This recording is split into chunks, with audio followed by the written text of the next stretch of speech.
All right, you're live. Good evening, everyone. You have joined the McDowell Sonoran Preserve Commission meeting. It is Wednesday, November 3rd, and I'm Cynthia Wenstrom, Chair of the McDowell Sonoran Preserve Commission. We will start with call to order, obviously, and then roll call. Everyone's here. And Vice Chair LaPat Palasco. Vice Chair LaPat Palasco is here. Commissioner Coluccio. Commissioner Coluccio is here. Commissioner Hackbarth. Commissioner Hackbarth is here. Commissioner Lips. Commissioner Lips is here. Commissioner Olsen. Commissioner Olsen is here. And Commissioner Smith. Commissioner Smith is here. And Chair Wenstrom is here. Next on our agenda is public comment, and it is my honor this evening, since we don't have any write-in or call-in comments, to introduce everyone. We have a guest with us this evening at our commission meeting, the Honorable Mayor David Ortega. Really nice to have you here, Mayor. Well, my pleasure as well. And this commission and your work, Madam Chair, is vital for our identity and for our legacy as a city, but we're more than that. We're greater than that because of all the people and the geography as we are situated in the Sonoran Desert. I speak joyfully today because the general plan was approved by the voters, and this commission and other participants, the Conservancy stewards, were very vital in helping us to, that is helping the council to script the texts and to get the placement and different things that needed to be updated. You may know I worked on it 21 years ago when I was a councilman, and I was very joyous then when the people ratified it. And here we are in this position because of the care and the stewardship and the really the love of our environment. There are many things I've been asked as to what is the next step of the rollout of our general plan. And there are so many elements. There are 24 elements. Certainly the modalities, people are looking at bike paths, and parts of the preserve are included in some of the trail awareness that the public will have. And those are going through regular committee work. So all of those details will be coming forward over time. Someone said, well, why isn't the general plan more specific? And I said, well, we call it the specific plan then, but it's a general plan. And that's how I'm just very, very pleased and will follow Croy as we go forward with the next unveiling of our trail at Dynamite and Pima. That's really especially exciting, for me. We'll be previewing it as well. I did take a peek during early construction, but everything that you're doing, I want to stay engaged, and I do see some reports, and I'm really glad to be here in person. Thank you, Madam Chair. Absolutely. Thank you so much, Mayor. All right, with that, we will move on to approval of the minutes. We're going to start with our regular meeting minutes from October the 14th. We do have two meetings to approve because they were very close together, so it's just taken a while to get those minutes together. So on October 14th, are there comments, questions, edits, etc. from our commissioners? Yes, Commissioner Olsen. Turning my mic on, this is Commissioner Olsen. I have several comments. I guess the first one is in paragraph or number 6, paragraph 6A, paragraph 1. I believe that should be 100,000. I think that's just a simple We're missing typo. a zero.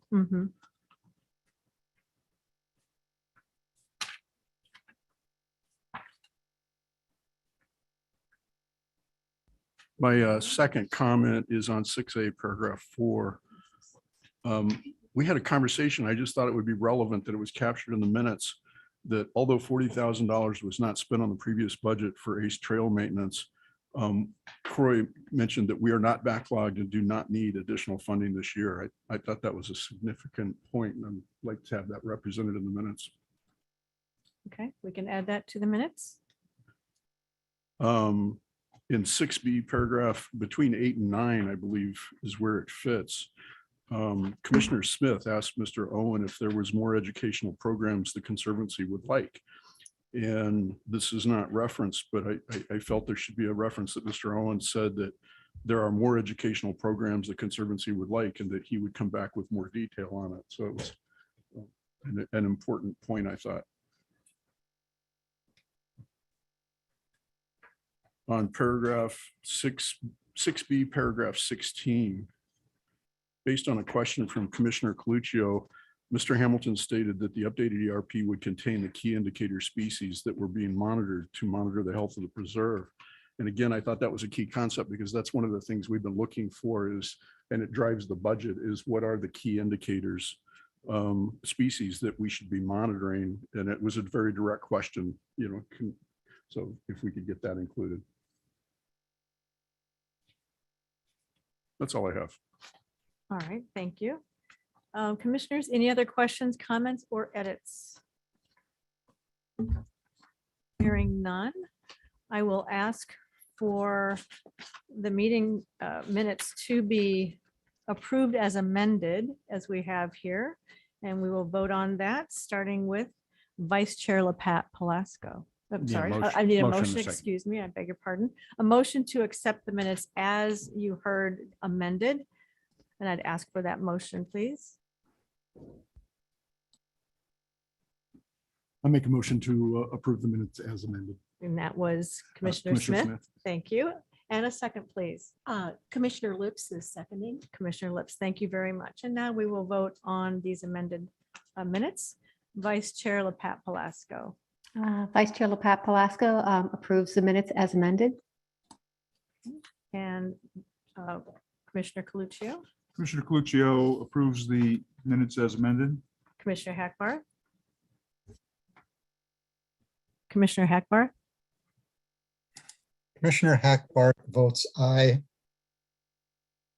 all right, thank you. Commissioner Lips, Commissioner Lips approves. thank you. Commissioner Olsen, Approved as amended. Commissioner Smith, Approved as amended. and Chair Winstrom approves as amended. Thank you for that. We will now look at the minutes from October 21st meeting. Any comments, concerns, questions, or edits, please? Yes, Commissioner Olsen. This is Commissioner Olsen. I have a couple of comments as well here on 5A paragraph 2. It says he noted that what they are finding, and I went back and listened to it because I didn't remember it that way. And what he had said was that they are not finding agencies that do what we do. And it just seemed like that sentence misrepresented what he said. Yep, I do recall that as well. My second comment is on 5A paragraph 2. Mr. Owen said that they have done significant research, have not found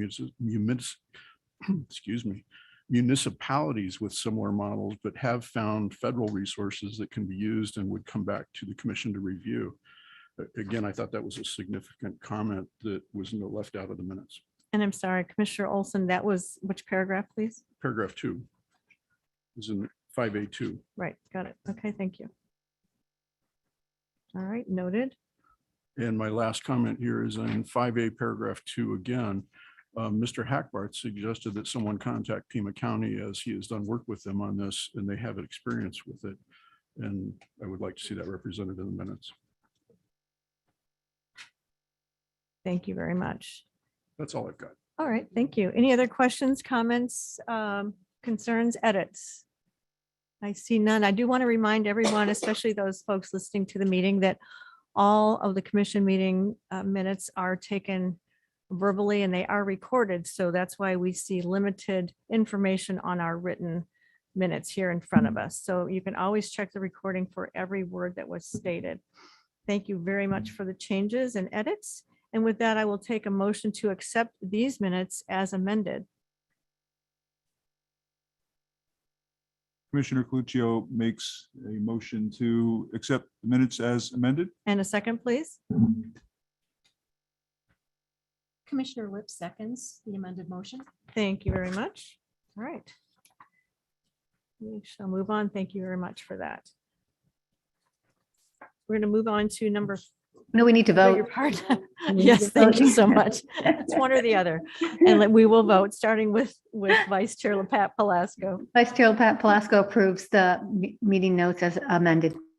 Thank you. Commissioner Coluccio, Coluccio says yes.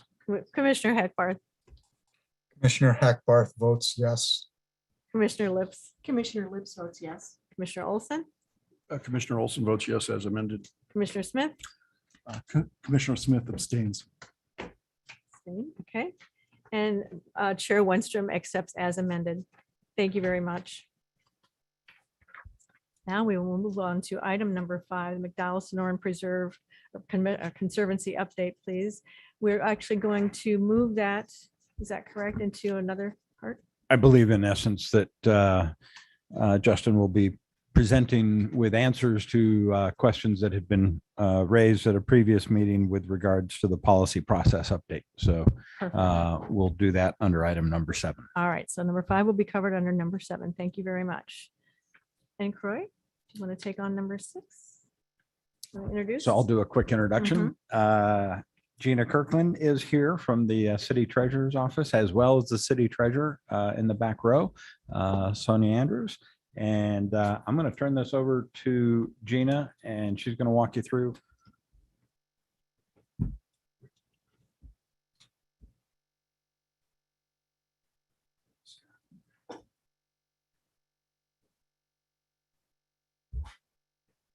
Maybe not.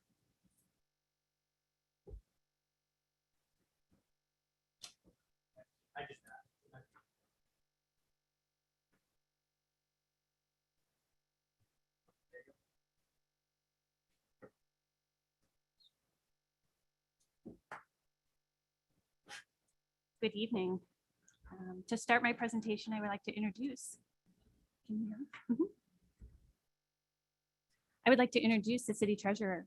Sonia Andrews was hired in June of 2021 and comes to us with over 20 years of experience in local government and financial management, including 10 years as a CFO in 2 cities, Bend, Oregon, and also Peoria, Arizona, where she managed debt,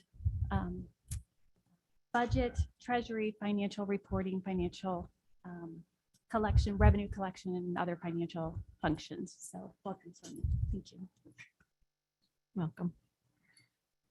With the change in management, there is also a good opportunity to reevaluate past practices and consider new opinions.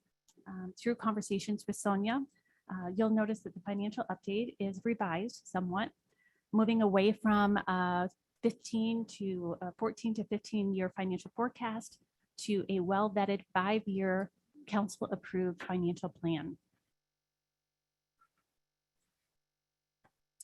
Financial plans are evaluated and updated, presented to council on an annual basis, and provide the best available financial information to date.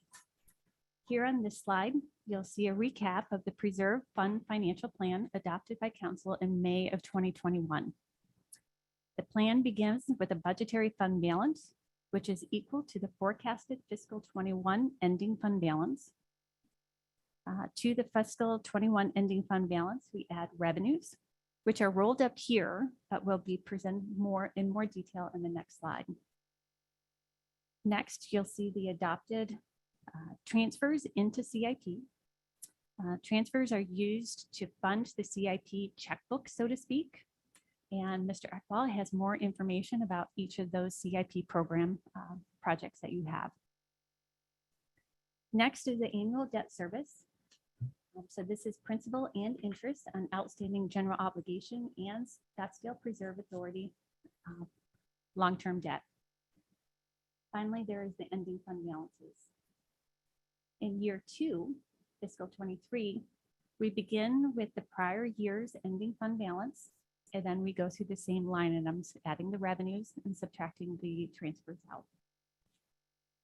Year 5 ends with a forecasted ending fund balance of 95.5 million. And in a later slide, we'll go into more detail about those ending fund balances.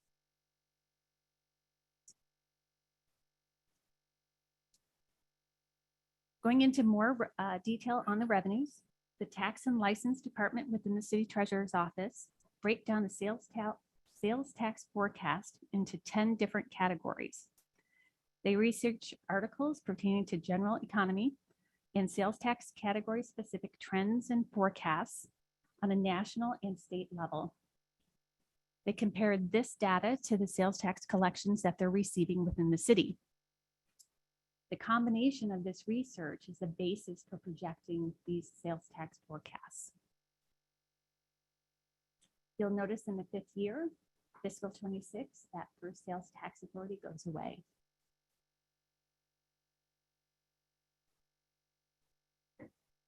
In a prior slide, we covered how the ending fund balances were calculated. And as mentioned, any change in leadership gives us that opportunity to reevaluate what we're doing. Here, you'll notice a significant change from prior forecasts. Changes that implement best practices and anticipate the sunsetting of our sales tax authorities. This slide really deviates from prior forecasts in that the city treasurer's office is no longer forecasting the ability to issue additional long-term debt. These forecasts focus on ensuring that there is ample ability to make the remaining debt service payments with a comfortable safety margin for a delay in sales tax collections or a downturn in the economy. On this slide, you'll see reductions to the ending fund balance. The first reduction is a reserve for expenditures. This is equal to 20% of those CIP transfers. This is really just giving your CIP program a little bit of cushion. Next, you'll see a reserve for debt service, which is equal to the highest remaining debt service annual payment. The undesignated available balance is net of these two reserves.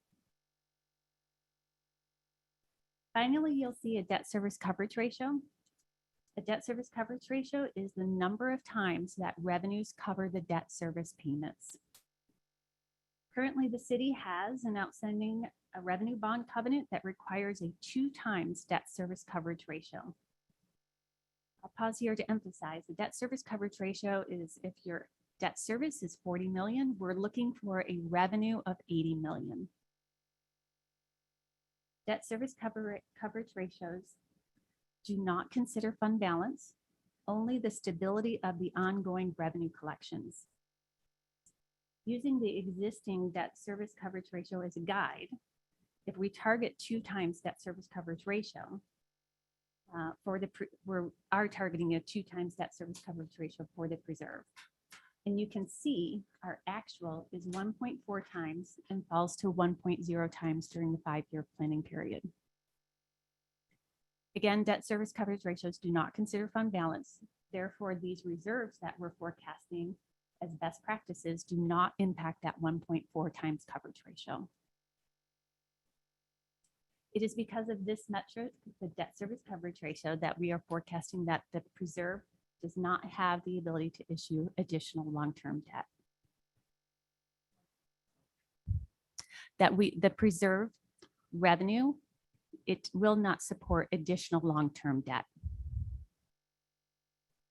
Now, considering the impacts of this new presentation, we ran several sensitivity tests. If we forecast or we use the 07-08 revenue collections, in our model, the debt service coverage ratio falls to 0.7 times.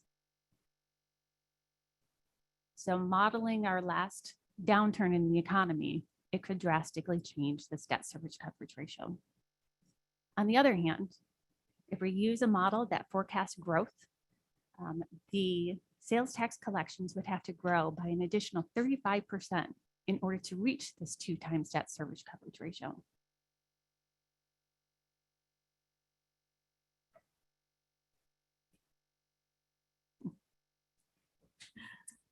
So the question is, what does your crystal ball show you as far as making that opportunity available to grow? to grow the revenues. Well, we're only forecasting out 5 years, not another 13 years. So at the end of that 5 years, we're forecasting an ending fund balance of 95.5 million. That can be reduced by these reserves.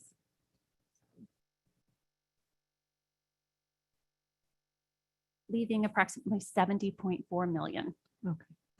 So that's as far as we're forecasting forward.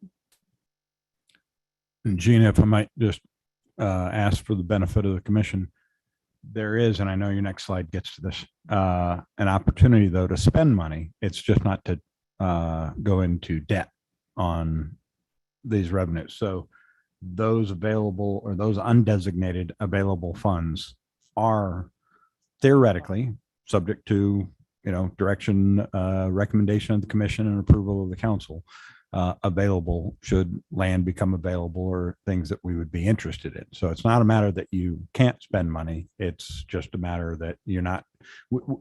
And part of this is driven by the fact that one tax is almost done.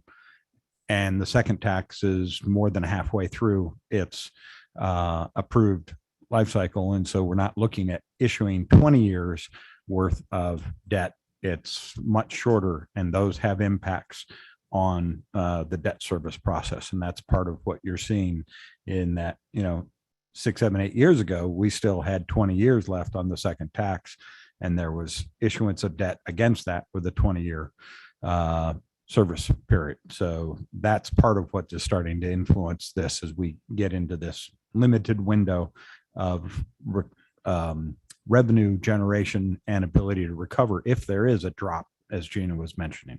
Thank you for that clarification, Croy. Other questions at this point? Continue on.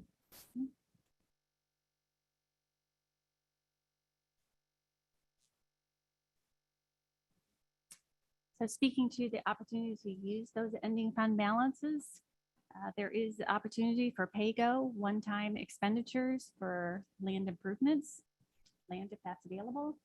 Also to reevaluate opportunities for new revenue sources or other options as they might become available.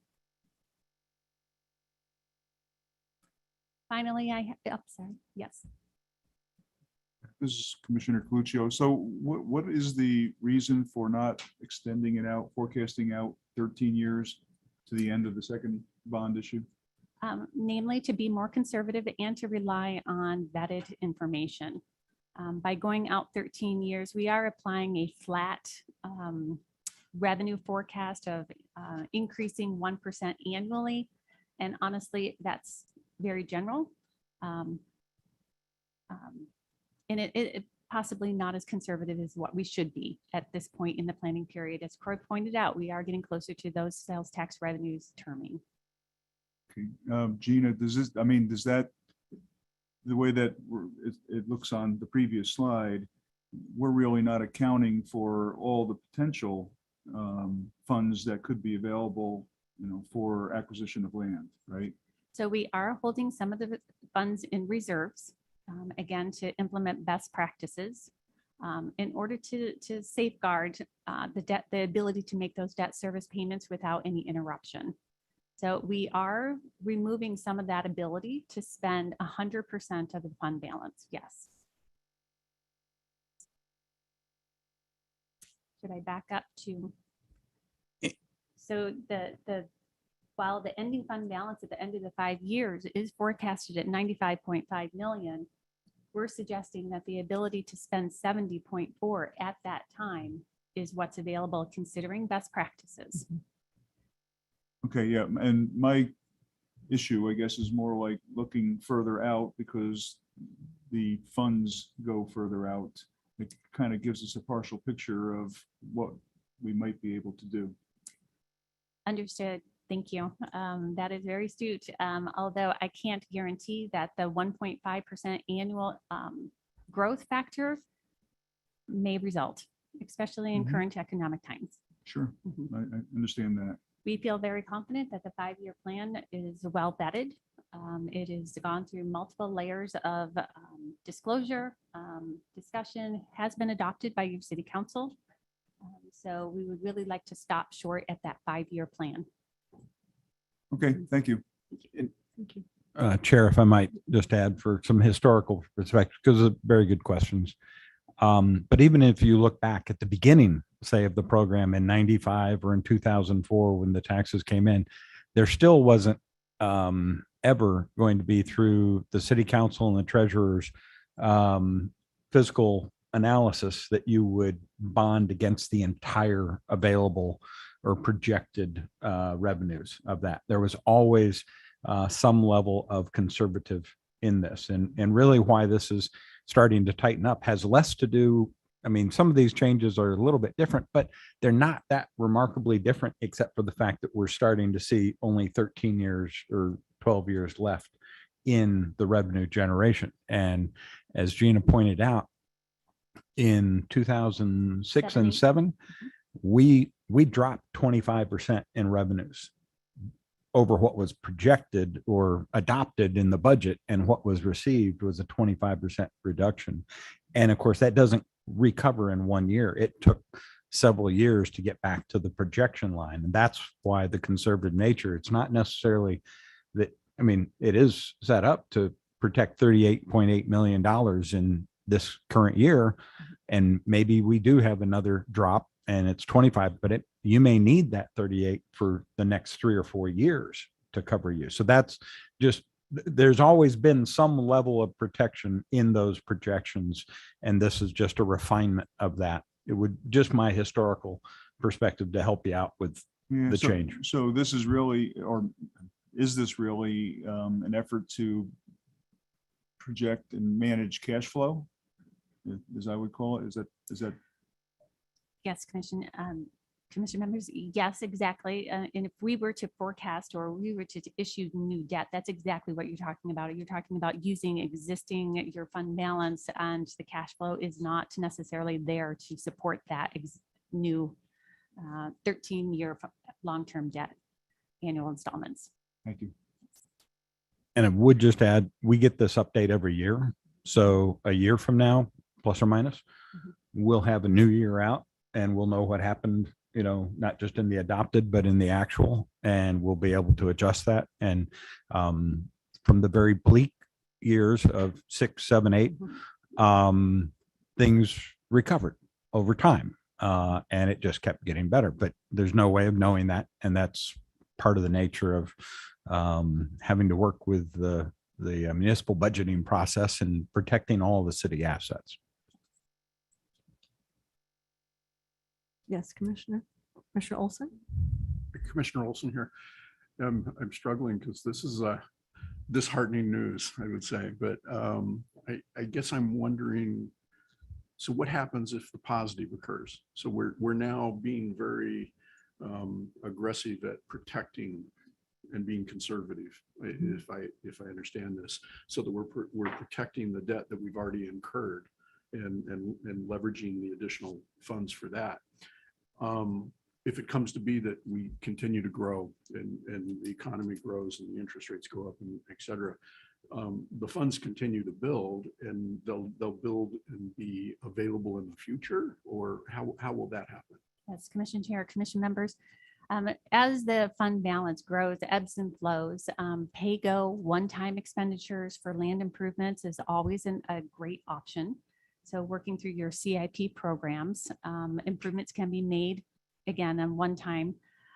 If short-term land purchases can be financed for up to the point that your second sales tax terms, we will certainly run those numbers because we're looking at typical debt service runs 20 years.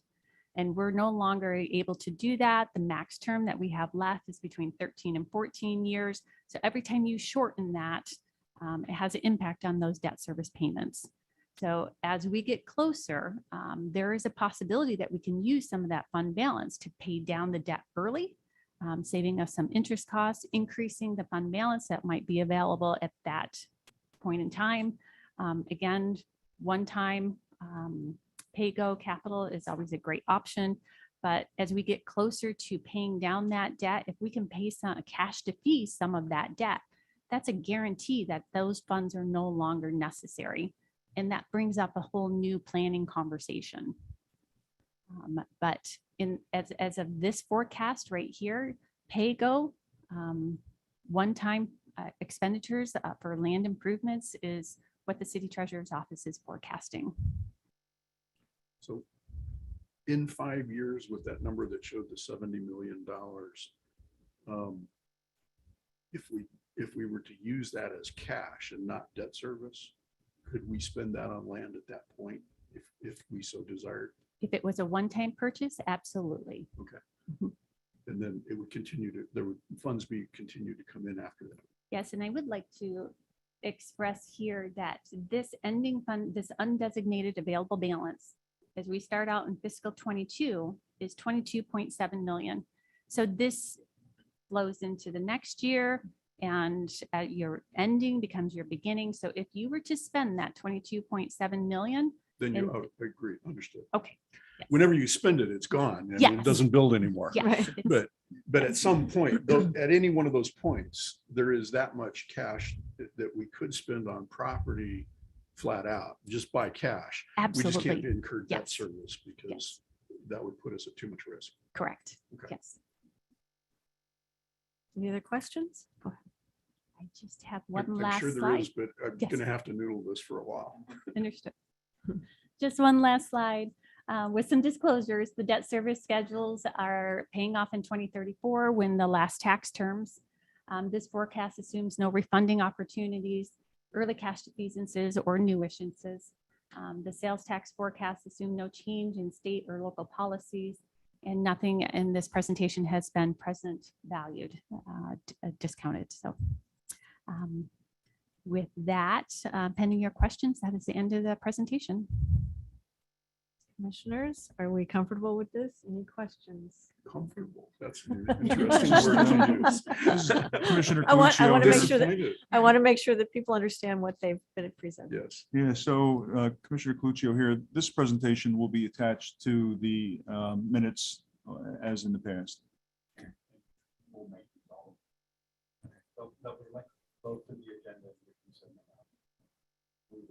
Combined effort today, finishing the last PowerPoints at the last moment. Our apologies. Oops. Now I'm forgetting to turn on my mic. So yes, but we will make sure you get all these. So Thank you. It is a lot to digest. Sorry. Yep. I would like Yes. to invite Gina back at some future time to, because I'm sure as we think about this, there'll be some creative questions that come up that we would love to discuss with you. So hopefully we have a chance in the future to talk with you. Commission Chair, Commission members, I'd be happy to. Thank you. Thank you Thank very you. much. I have one question. Yes, Commissioner Hackbarth. Yes.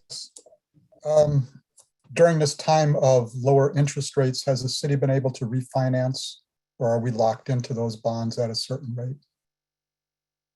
Commission Chair, Commission members, we refinanced a number of bonds in December of 2020 and January 2021. I believe we did refinance everything that we had the opportunity to refinance at that time. That's why there's no future refinance opportunities. But there were significant savings at that time, increasing these ending fund balances. So what we're seeing is the result of the refinancing. Correct. Thank you. Other questions for Gina? and I'll just follow up Yes. again, just from that historical perspective. I realize the question of debt service is a little different than we've had in the past, but the number that's up there is actually better than it's been. It's been improving. And so it's actually a combined good news. And I won't say it's bad news. It's just that with the narrowing, the reality of the shorter period of time left in revenue generation, we just don't have the flexibilities we had 7 years ago. Understood. Thank you very much, Gina. Thank you. All right.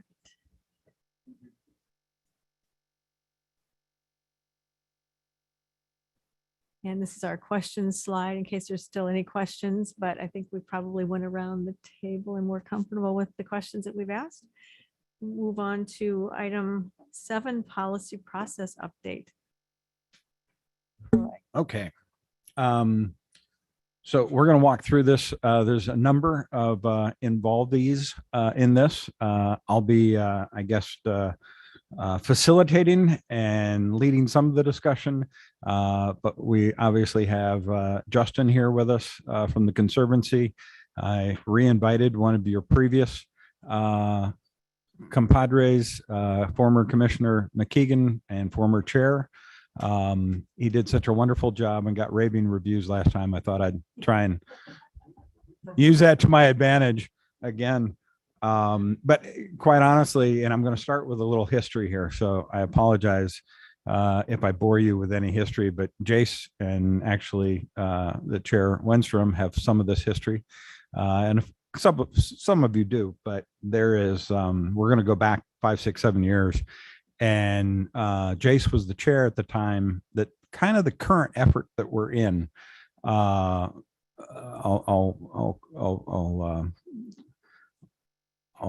put a little blame with Jace and myself that we might have been co-authors of some of the ideas that we're going through today. And so we'll just walk through that. Gina may be here for a little bit longer. We might come back to a couple of questions. And of course, Scott is here, and we have our Assistant City Manager, Bill Murphy, in the room as well. So as questions come up, we think we'll be able to answer a lot of things, maybe not everything, but we'll take a shot at it. So this is really response to several of the past presentations. So we've got pretty much everything listed on here.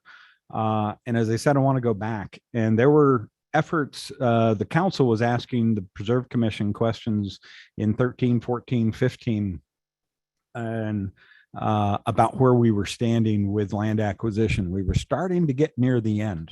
And, you know, some of the numbers that Gina has just walked through were even a little tighter at that point in time as far as some of the projections and things that were happening in the preserve. And this is an old slide from 2016. We had doubled the preserve acreage from 9 to 16. We had tripled the amount of trails in a 4-year period. Trailheads were almost doubled. They weren't all permanent. Some of them were temporary, but there was a lot of growth going on. And when we talk about the McDowell Sonoran Conservancy, they were seeing some pretty remarkable increases in spans of just 3 years in various programs, as you can see on the screen here. And so there were a lot of questions about what's the future hold, and the Conservancy group, they were doing long range projections. We were working staff wise, the same thing, working together. And so just to put in context that we're kind of at a stable point now, where it's a lot slower than it was back in this time period. And so some of the things that the council had asked for in May of 2014, highlighted in yellow in particular, the evaluate and consider options for any uses of extra dollars not needed for land or improvements, such as long-term operations and maintenance, education, research, promotion, awareness of the preserve. And then in 2015, some additional requests from the council to look at the potential of an early payoff of the bonds completely. And also, if we were to end the food sales portion of the sales tax collection within the preserve, what would be the impacts of that? And so there was some banter going back and forth. And this is one of the earliest matrices that we developed in response to some of these questions. And this is of the 2016 era. In that you can see there was a projection of uncommitted cash that we were just talking about. It's a bigger number then because we hadn't spent as much on land at that time and committed some debt service dollars. And that the column in black, that current projections, you can see that we had some planned land acquisitions and preserve improvements, and that left us with that 113 million. And then this is where the annuity concept, or the concept for using some of these extra dollars to invest and look at generating upwards of $1 million a year for operations and maintenance, and then a smaller amount of money towards research and education that would generate about 120,000 a year if you were to achieve 3% interest on the money that you put in. And then in the blue column would be if you did an early bond payoff, and then in the green if you did the payoff and remove the food tax portion of, and you can just see how those numbers change. And I don't mean to dwell on this much. I just wanted, this is kind of that contextual, and I'll offer, if anyone has questions or if Jace has anything to throw in, we're just going to be a little open in this presentation. And what occurred in May of 16 was we had a former chair and sitting chair, former chair Jim Hytel and Chair Bob Frost at the time, presented in a work study session, which is the format we're kind of expecting in the not too distant future, to the council. And we had similar projections of what it cost for the preserve. We had an emphasis that we had the two taxes, but they don't cover maintenance and operations, and that to change those taxes would require going back to the voters at a minimum. And the key recommendations from the commission at that time, that they didn't want to increase the tax obligation, that they wanted to ensure that there were long-term resources for the preserve for maintenance and operation needs, and that there'd be a dedicated source for promotion and education, and looking to remove about a $750 to $1.25 million projected impact on the city's general fund. And you can see that wasn't expected to start until 2032. And again, that had a lot to do with when you could generate enough money to set aside and do that. And that, as we've heard here, the concern then was limited uncommitted cash, and the high value of remaining lands was reducing the likelihood of additional large land acquisitions. So this again goes back to 2016 and what was presented to the council. I'm summarizing very heavily here. And so a recommendation went forward asking the council to consider a question to the voters to allow use of the preserve tax funds. We did not pursue this, and I'll explain that in a little bit. But the council, the direction was continue looking at this concept. And so this is just part of that history, that we keep looking at that and take a closer look at the legal and financial obligations or impacts of attempting to amend a pair of existing taxes.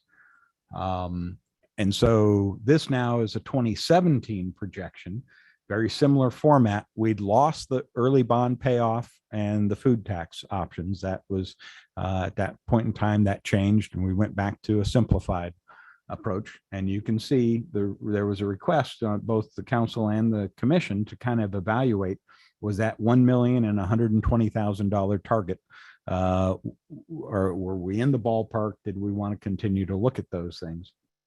One of the things that we did, and again, this is very similar comparison of the direct costs, administrative, indirect. And one of the requests was anticipate new trailheads that were coming.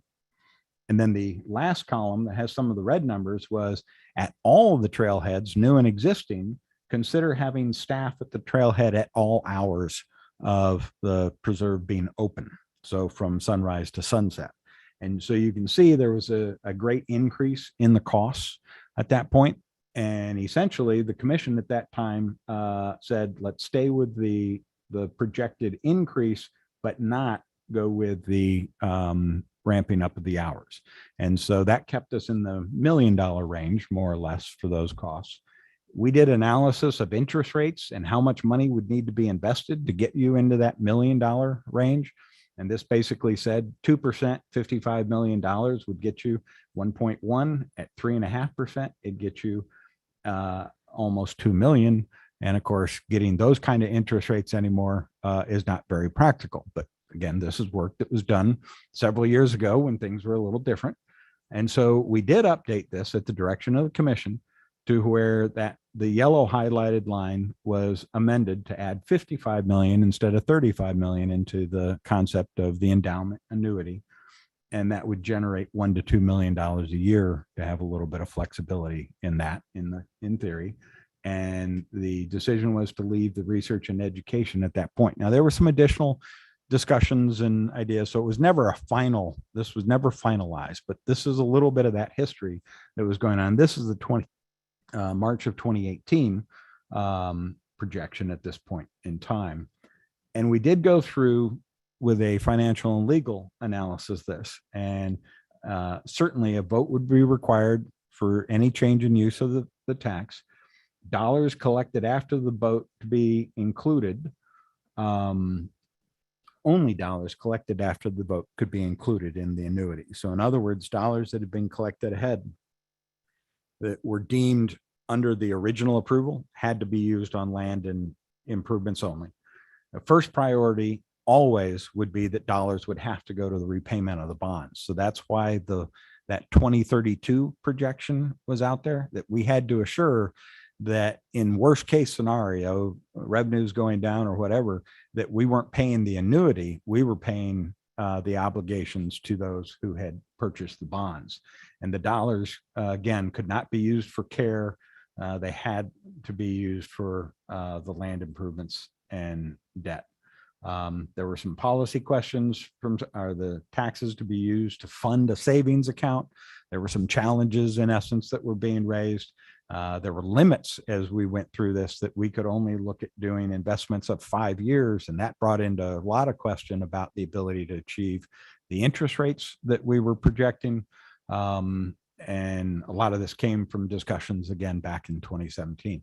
The bottom line is at a certain point, we came to the realization that it was a lot more complicated to go in and amend the existing taxes, and it might make a lot more sense with the horizon of 2025 coming and expiration of a tax to maybe look at another tax, picking up off of that.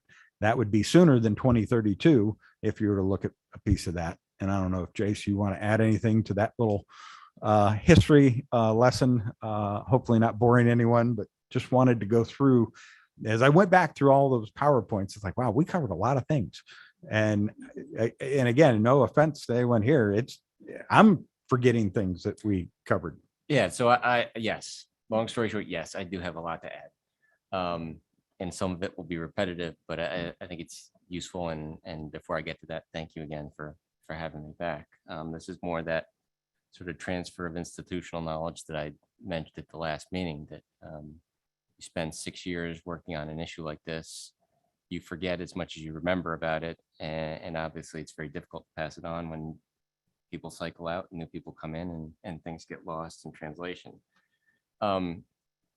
Before I get into the specifics though, I'll say that, at the end of the day, the more things change on this, the more they stay the same. The impetus for this in the beginning simply goes to the idea of the needs of the preserve on a minimum level. So, as you know, right now and historically to this day, everything basically comes out of the general fund unless it is an authorized use under the preserve tax, as originally enacted, but then also as a result of Proposition 420. Those together put limits on uses of funds. So any funds that aren't specifically identified as being permissible, they're coming out of the general fund. And that means that they are subject to the city budget. And if we look at the preserve, which, valuation in the area of $1 billion, maybe, we don't have a dedicated source to handle sort of the minimum levels of operations. And we can argue, I don't think we need to, but we could argue about what minimum levels of operations are. But that was the original idea behind this, was to provide some kind of dedicated source of funds, whether it's an endowment as originally planned, or later on as a tax that's collected on a regular basis, but some sort of minimum level of funding so that the preserve will never just be left alone due to a complete lack of funds. The idea was never to pay for everything. It was to provide some sort of baseline. And again, that's another thing that we could disagree on if we wanted to. but that's the genesis of this. If you go back into the 2013, 2014 time, you have to remember there's a lot going on back then in terms of there's a, 75, $80 million number floating out there of unused funds. There's the specter of the DDC is hanging out there and people concerned about that. Are there alternatives to that? What are people going to come up with? And, in some ways, this was one alternative to say, okay, if that money is going to be sitting there, is there a way to utilize it directly for the preserve in a way that everyone is agreeable? And then you see the evolution of it, where some of the things you're going through now in terms of looking at things and gathering information, making revisions, you can see that year after year, the same thing happened with this. The original numbers are really rough. And in fact, they probably look pretty close to that $75, $80 million number, and that's not entirely surprising. But then over time, that number got refined as people put more and more thought into it. And then again, as Croy said, over time, we discover how difficult it's going to be to do maybe what was originally thought, whether it's in terms of modifying those existing funds or creating an endowment. Either way, when you're dealing with a government situation, we're limited in what we can do and what we can recommend. And that's what we discovered. And that's when, towards the latter stages of when I was on the commission, that's where we sort of transitioned more to the idea of, well, is there an easier way to do that? And I think that's really all Croy and I were looking at was we identified all these hurdles to doing what we want to do. Should we just step back and find an easier way to do this? And when we did it and ran some numbers, what we saw was that if you did look at a potential new tax to recommend, it could actually be really, really small and accomplish the same goals.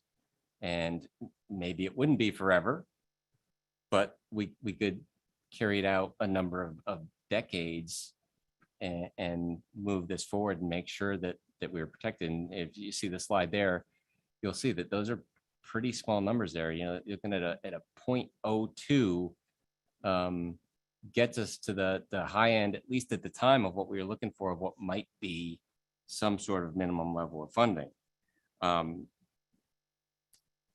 So as you sort of transition then to the later worksheets where there's a lot of detail in here,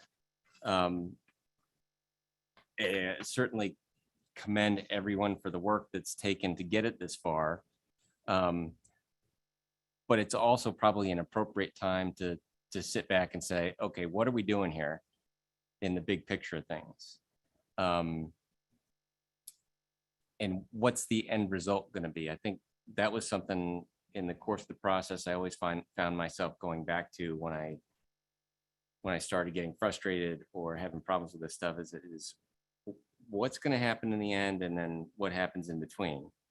And so in the end, what's going to happen is, assuming a lot of things happen, this goes, a tax goes to the voters that's not going to have any of this detail in it. It's going to be you've seen them, it's going to be a fairly generic question about funds for the preserve. And okay, so what is the number? That's kind of what's the guess? And how do we get there is, well, several years of working on it internally. But the next steps are going to be, as Croy said, it's going to be a work study with the council. It's not going to be a public meeting where anything is voted on. It's going to be a presentation to the council. Here's what we came up with. Here's the history. Here's how we got here. Here's how we came up with some numbers. And they're going to have questions. They may tear it apart. They may have their own ideas about this stuff. And they're likely to come back to the commission and say, you know what, drop it. Or they'll say, yeah, we'd like to go forward, but here are our comments. Here are the things we'd like you to look at. It's going to come back to this commission. You're going to go through some of this process again. You're probably going to have a public comment process, ultimately, ideally leading to a commission vote, forwarding a recommendation to the council, and then it falls in the council's hands to finalize it, make their vote, to then go to the voters. So there's a lot of room between now and then to figure out things like how much, what's it going to get used for, and who's going to decide. And this is the point at which I would suggest to you that I know certainly on my final years on the commission, one of the comments / criticisms I got most often was, you guys don't vote on enough stuff. You don't have enough to do. You're not making enough decisions. There's an opportunity here for the commission to have a role in some sort of oversight or recommendations with respect to uses of funds. They can get into this later on, but I think the immediate focus is getting something in front of the council that you don't have to swear under penalty of perjury that it's true. You just want to say, look, these are the buckets we thought about. These are the numbers we came up with, bearing in mind that it's ultimately going to be the council that says, yeah, that looks great, or you know what, that's way too much, way too little, whatever it is they come up with. These are recommendations and a framework at this point, and probably nothing more. Mhm. This is 2019. This is really this is the beginning. Genesis, no, I'm doing it again. So this is the beginning of the chart we're dealing with today. I know you can't read it. But basically it's all the categories we have. There's the process that we have identified, and it has the overriding considerations of this commission. We're using the purpose of the preserve and the management objectives, which are a little easier to read in these slides. And no, I'm not going to read them all. Most of you have a pretty good sense of them. But when you really look at what this was, and this was what the commission said, is this is our driving point. And the ordinance does that. It lays it out very well for us, what we're here to protect, what we're here to do within the preserve, the management objectives. Many of these highlighted are the same key categories that we have listed. And to what Jace, so the council then, one of our challenges was, how do we get the council to support this? Well, the council in July, as we presented back in, I think, the August meeting, this is what the council asked of you, or us collectively, in the first or second meeting of July. And the top one is to look at land acquisition in summary. And the second one is maintenance needs, a perpetual maintenance fund, explore those options, and, have all that. So this is, we presented this once before.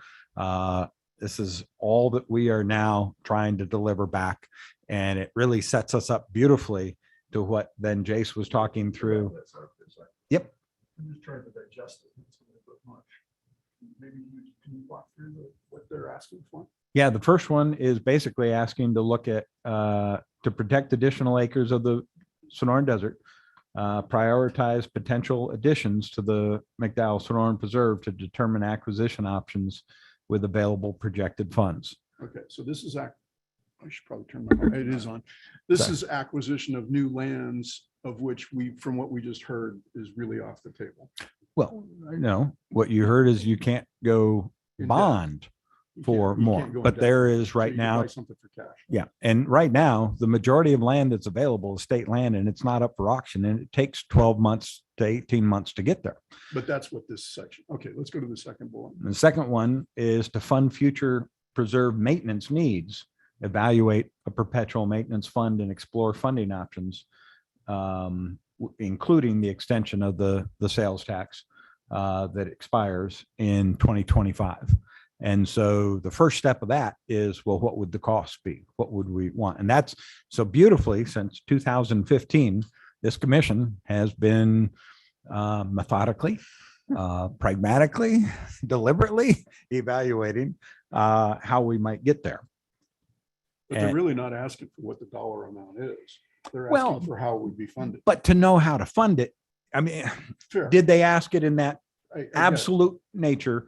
But it having dealt with government for a long time, it really helps to know how much you're asking for if you want to go ask for more money, and to be able to back that up and to have the level of detail that we already have. And there can be more. I'm not defending that, but we have an awful lot.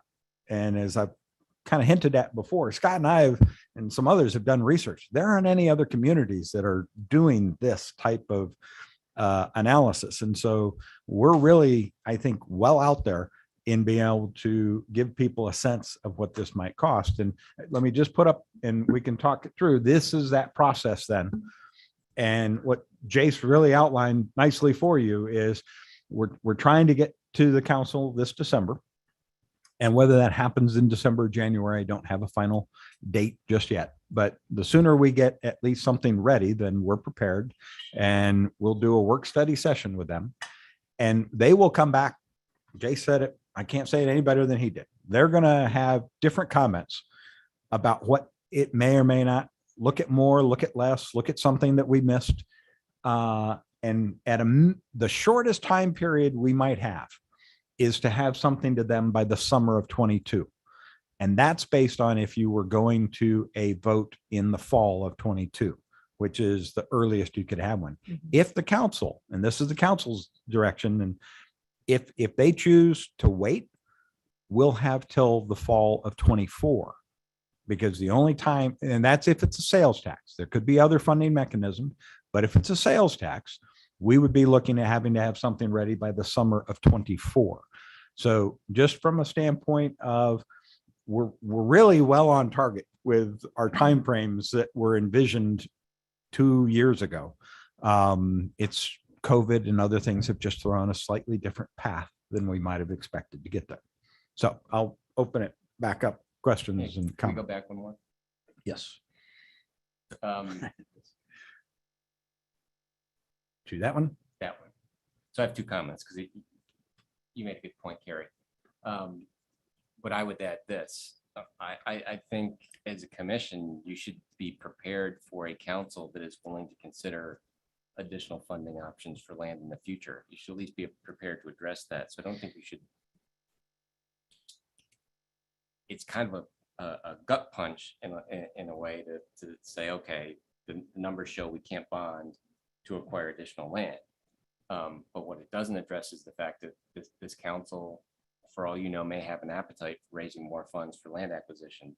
So I think you need to proceed accordingly. And if they are asking for acquisition options and prioritization, I still think you need to go through that exercise, bearing in mind that some of those options and priorities you're going to have may require a blunt statement that says, if you want to do X, Y, Z, there's going to need to be more money, a new funding source. And so be prepared for that, number one. Number two, Croy talked a little bit about funding options, and I kind of overlooked this when I was talking, but we had Gina in, I think, on at least 2 occasions where we went over all sorts of funding options. I mean, she was really thorough in what was available, from sales taxes, community facilities districts, capital improvement programs, county taxes and bonds, state funding, federal funding, land funding, donations,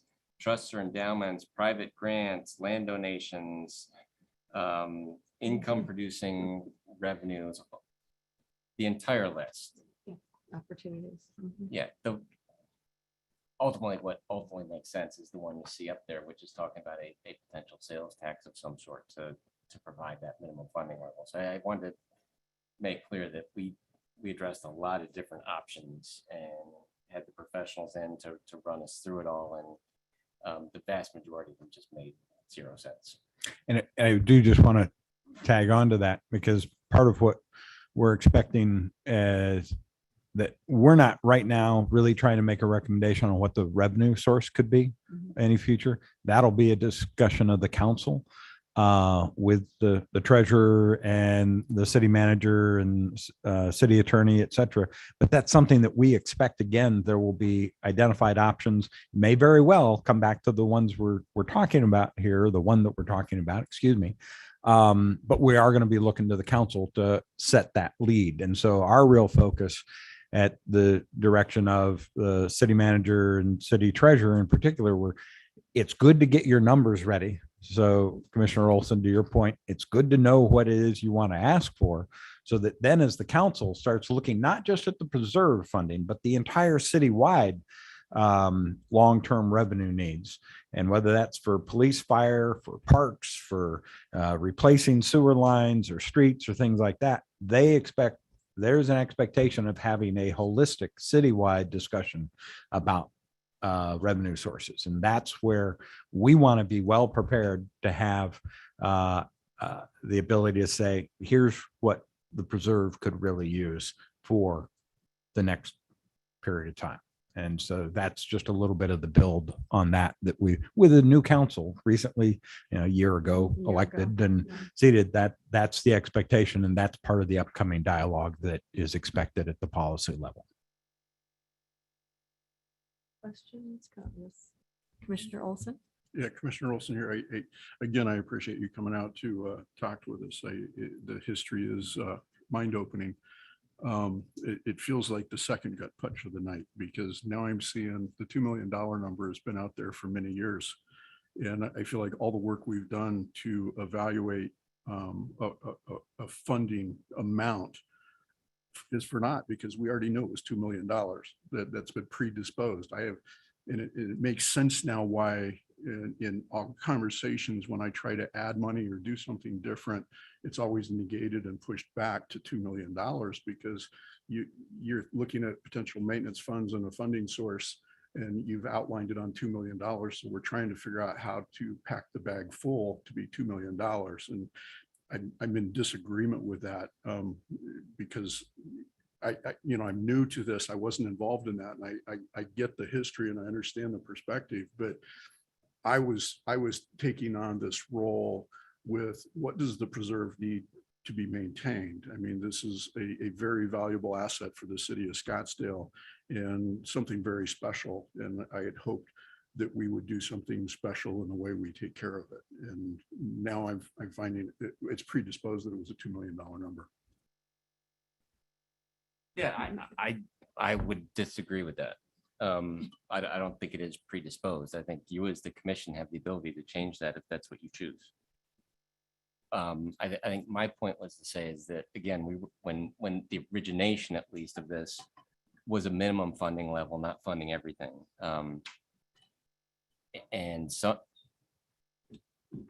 it's an argument on what is the definition of minimum. Absolutely. We don't need to have that argument now, but that's where we would be in the next step. Absolutely. So, I mean, you look at some of these things in terms of, say, daily operations and maintenance, there's a historical record to go off of. You can get a reasonably good projection out of that. When you look at something like invasive species, I don't think you can have any kind of reasonable projection, because in 5 years, another invasive species may show up that completely throws the budget out of whack. So we're just throwing darts at that one. But I think it's worthy of discussion to kind of go through these, what I would call buckets, and say what is really necessary to a level of maintenance in the preserve, bearing in mind that, and you may disagree with me, bearing in mind what's a minimum level of maintenance to get through a bad time. Because I don't think the intention behind this was ever to fund everything about the preserve with this money. I don't think the idea was ever that this is a be all and end all and a cap. Meaning, if this is the way it goes, and let's say that number is 1 million or 2 million, that's always going to be there for the preserve. It doesn't mean that general fund revenue isn't available to do additional things as well. The original inspiration for this was the minimum level to get the preserve through, say, a downturn where the general fund isn't paying anything. If you've got to pay pension obligations, you've got to pay your staff, you got to pay fire and police. In a really tough time, the preserve is going to be a place that's going to be tempted to be cut. And so, I look at minimal as being what gets us through years like those that we keep it in good shape. And I appreciate the concept of minimal or baseline, and I don't disagree with knowing what that number is, but what I don't know is what the other number is. What would be a nice number? What would be, in a good days, what should we be spending on maintaining a $2 billion asset of, a third of the city of Scottsdale? It's the most impressive piece of property I can imagine.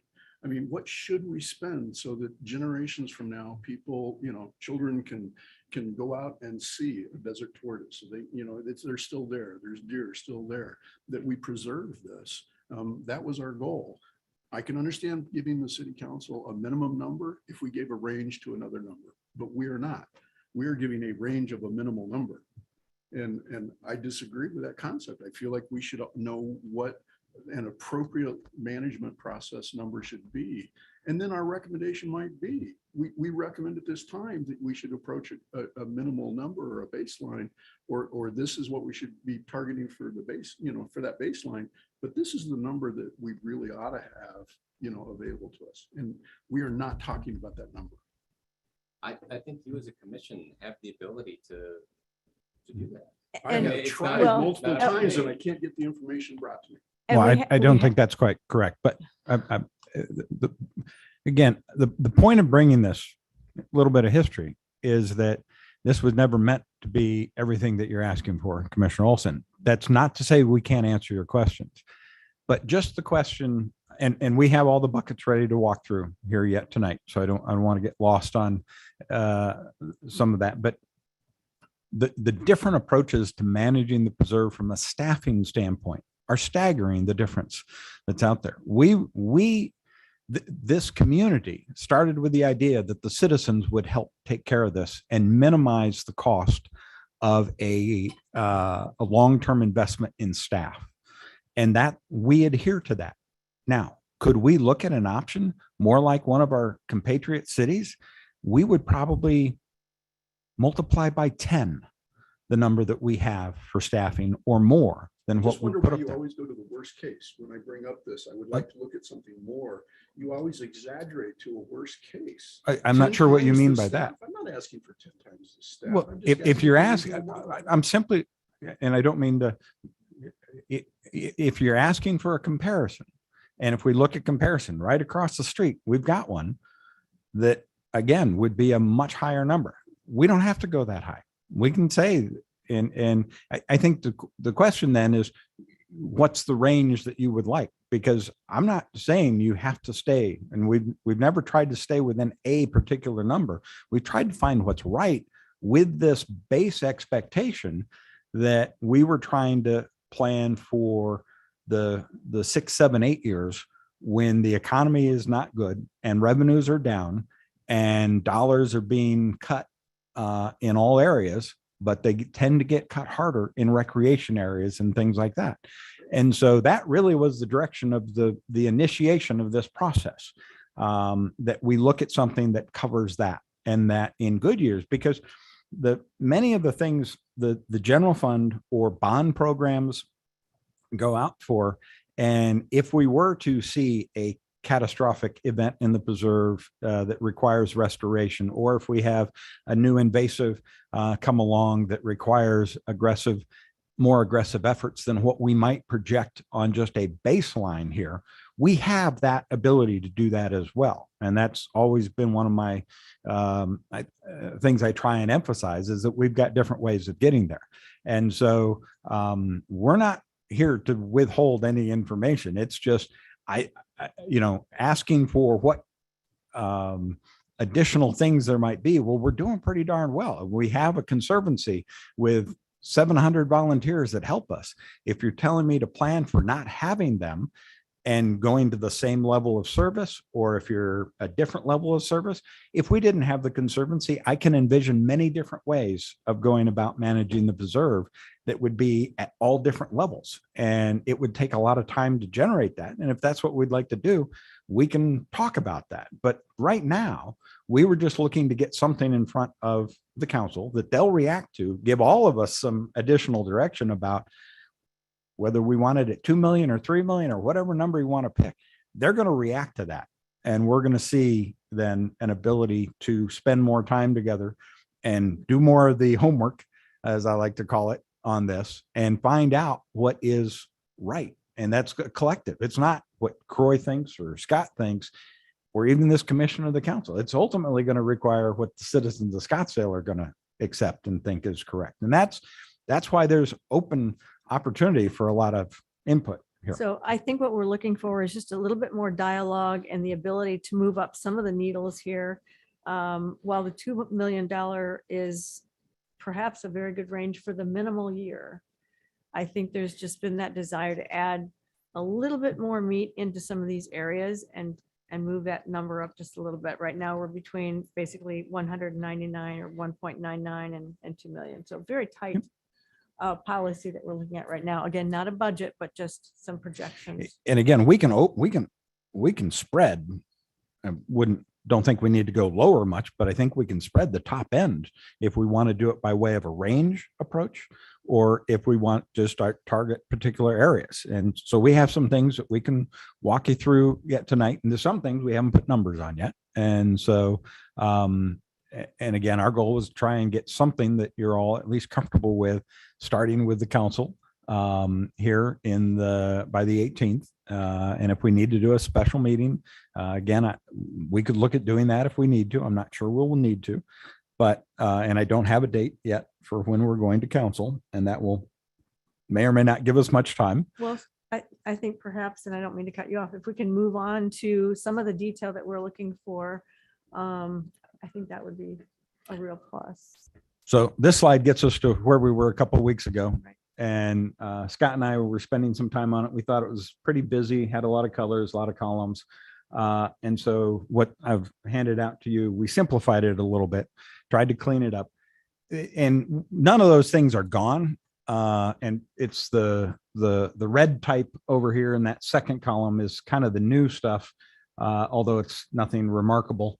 And then all the numbers are the same except for the yellow ones where we will be the second presentation that talks about the trailhead and trails costs. And so those were kind of the outstanding ones. So all we tried to do is make it a little easier to read. Maybe we succeeded, maybe we didn't. The columns that we took out had more to do with priority, because we can come back to that, and had to do with referencing the ordinance, the management objectives, and they're not gone. I just, they make it harder to read all this. So yes, that's all we were trying to do with this. So I printed you a hard copy of this so that you can follow this. And then I zoomed in. Let me back up. Just want to emphasize that we don't spend as much time, but the primary guiding document is the preserve ordinance and the management objectives.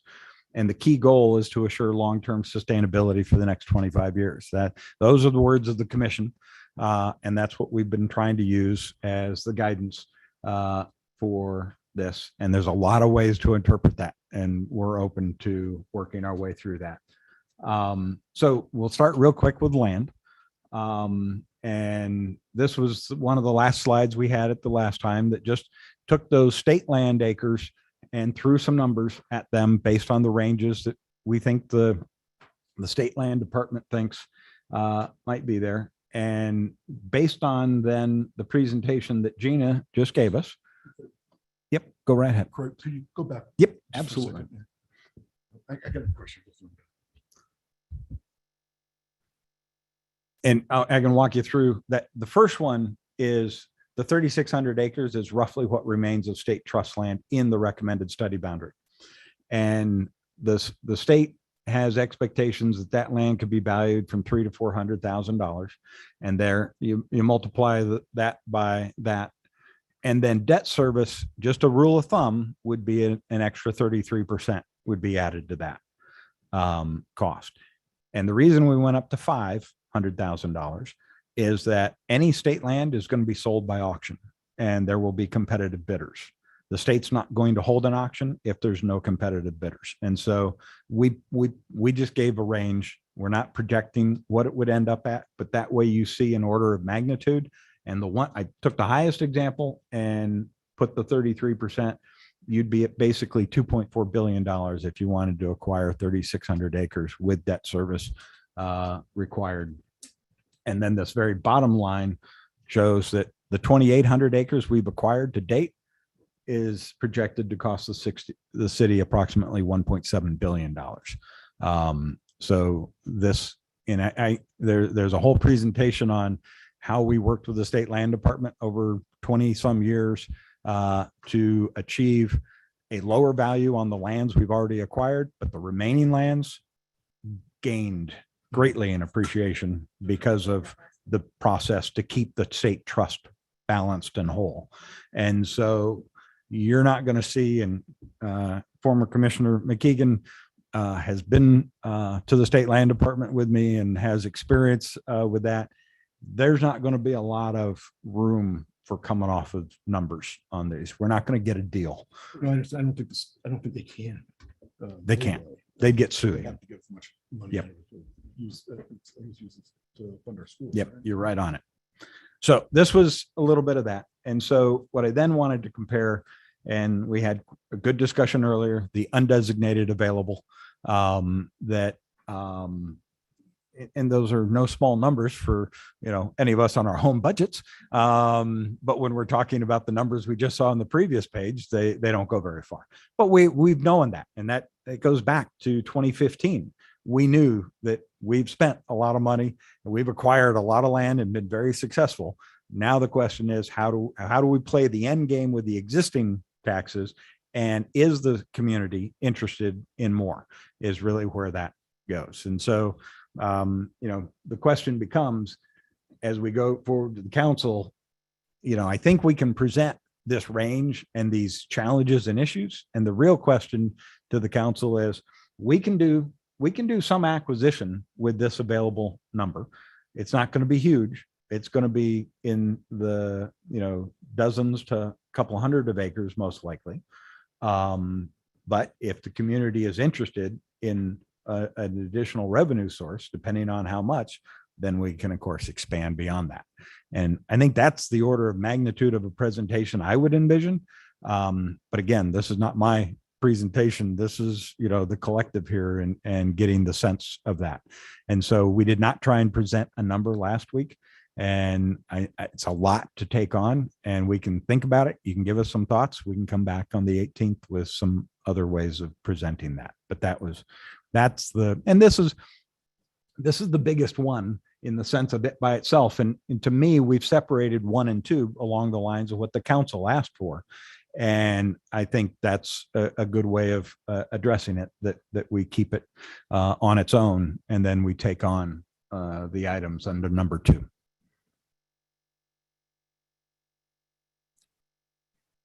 So I can keep moving, but yell at me, throw at things, and I can back up as well. I see Commissioner Coluccio has. Been kind of struggling here a little bit. I guess piggybacking to some degree off of what Commissioner Olsen said, and I'd like to also bring Justin into the conversation, in that the last time we were talking about these numbers, we asked the question, is the Conservancy happy with the numbers that are here on the spreadsheet? And to paraphrase, I think you said something to the effect of, well, these numbers are fine for the level of service that we are providing at this point in time, but we could do so much more. So the question is, that an accurate, did I capture your thoughts properly? That is a very good portrayal of a Okay. summary of our very long conversation. Yes, and So- actually, that is something that Justin is going to present to us.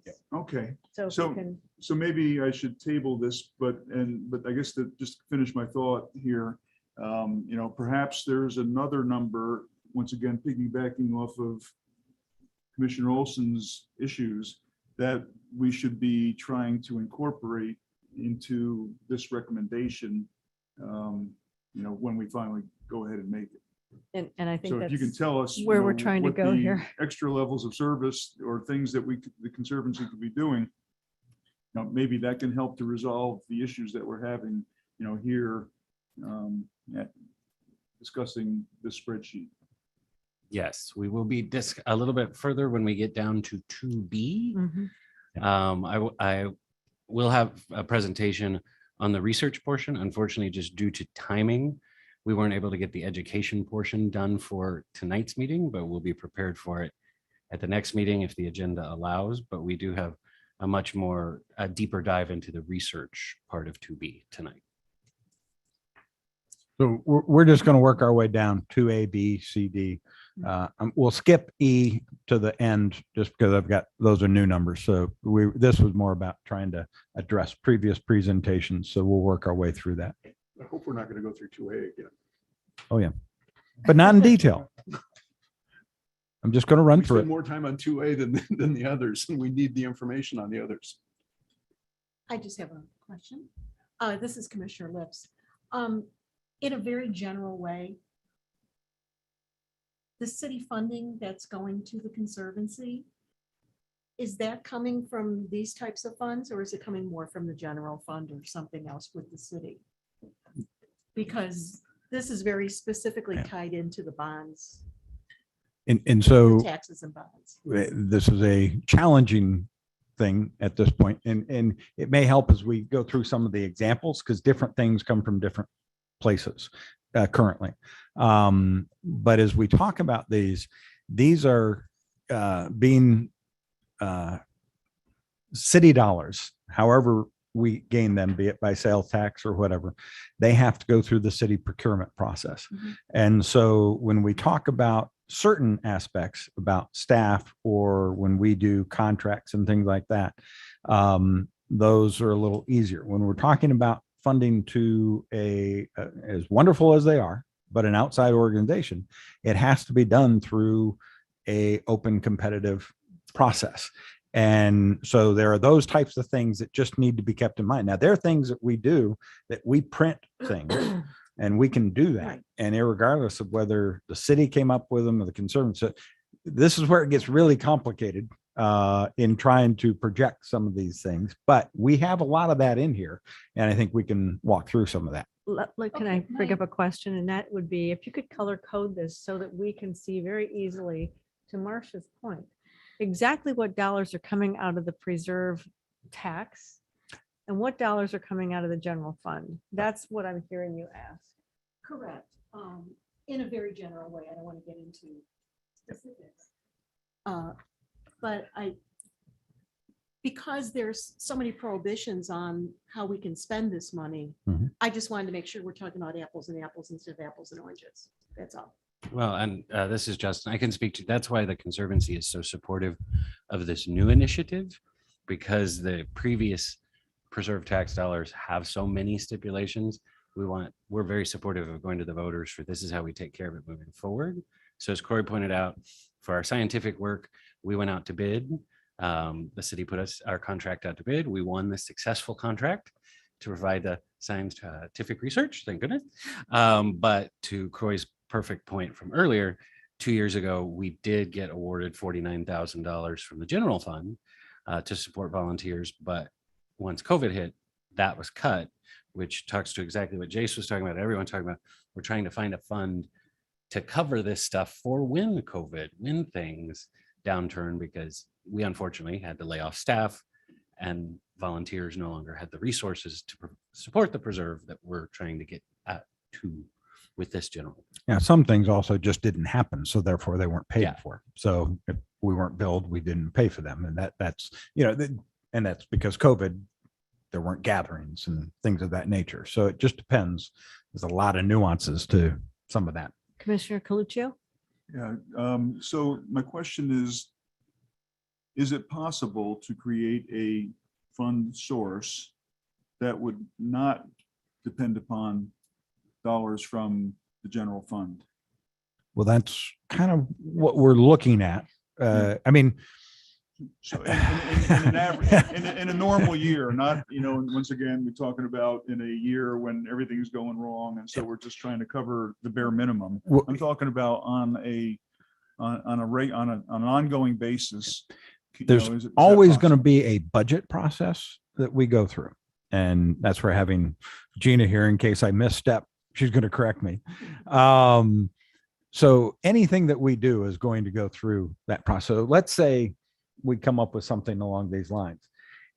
As I've tried to stress, this is not a budget. These are just cost projections. Mhm. And there's room, depending on how we write this ultimately, that we go to for a funding source, that there can be some movement across the boundaries. It's not that you just have to stay within each of those, but we're trying to project this. But in the future, maybe we don't need as much money on wildland fire protection because we've got it we've established the corridors that we want, and maybe we spend more on invasives, between that 168 to the 150 to 200. And I don't want to get caught up in that, but there's those flexibilities.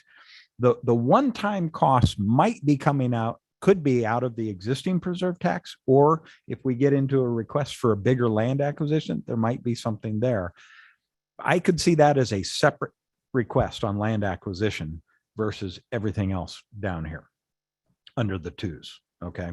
And so, but it will go through a city budgeting process, regardless of whether we get it from a sales tax or go out for a bond or something like that. They're still city dollars, and they're still going to have to go through our budget, yearly budget, and procurement. And the idea that had always been there, it was written in some of those earlier ones, and we haven't got it in here, is that it happens in the human services, that there are certain grant funds or funds that the city has that commission makes recommendations on to the council. The council will always have the final authority on the expenditure in the budget processes, but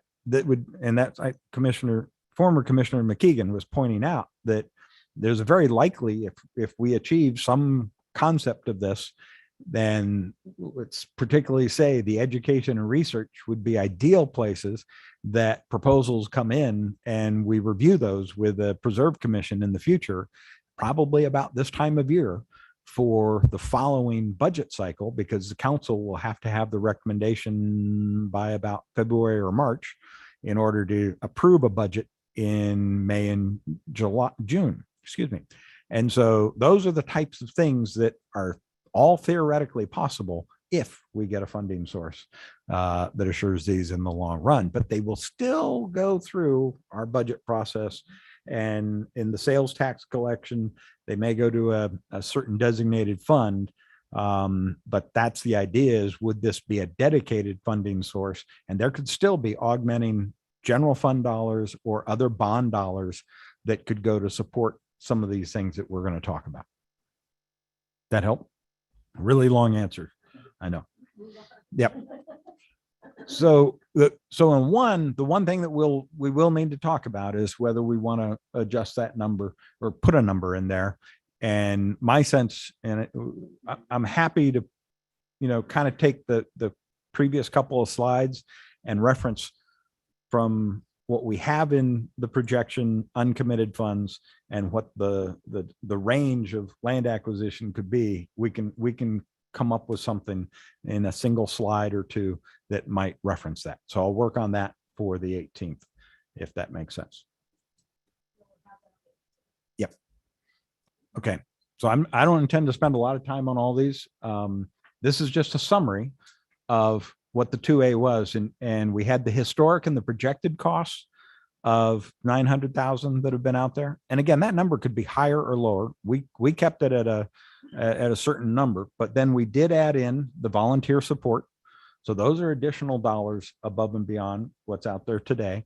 And we did add in the project management, which was based on the invasives, the wildland fire, and the restoration, as well as cultural and some other things that we're adding $1 million a year, more or less, in project costs that need to be managed. And we know that would be beyond the capability of the staffing projected costs we had in the 900. So that brought it up to this 1.2 to 1.25. And again, if we think having an additional 10, 20% gives us more comfort, I'm fine with that. But we kind of need to, again, these aren't my numbers ultimately. Yes, we help create them, but we need to know what the 7 of you would like as we go forward. Commissioners in this area, excuse me, Croy, on 2A is speaking about what Croy is talking about right now. Do you see any need to adjust this? Is there any communication conversation around this particular section 2A?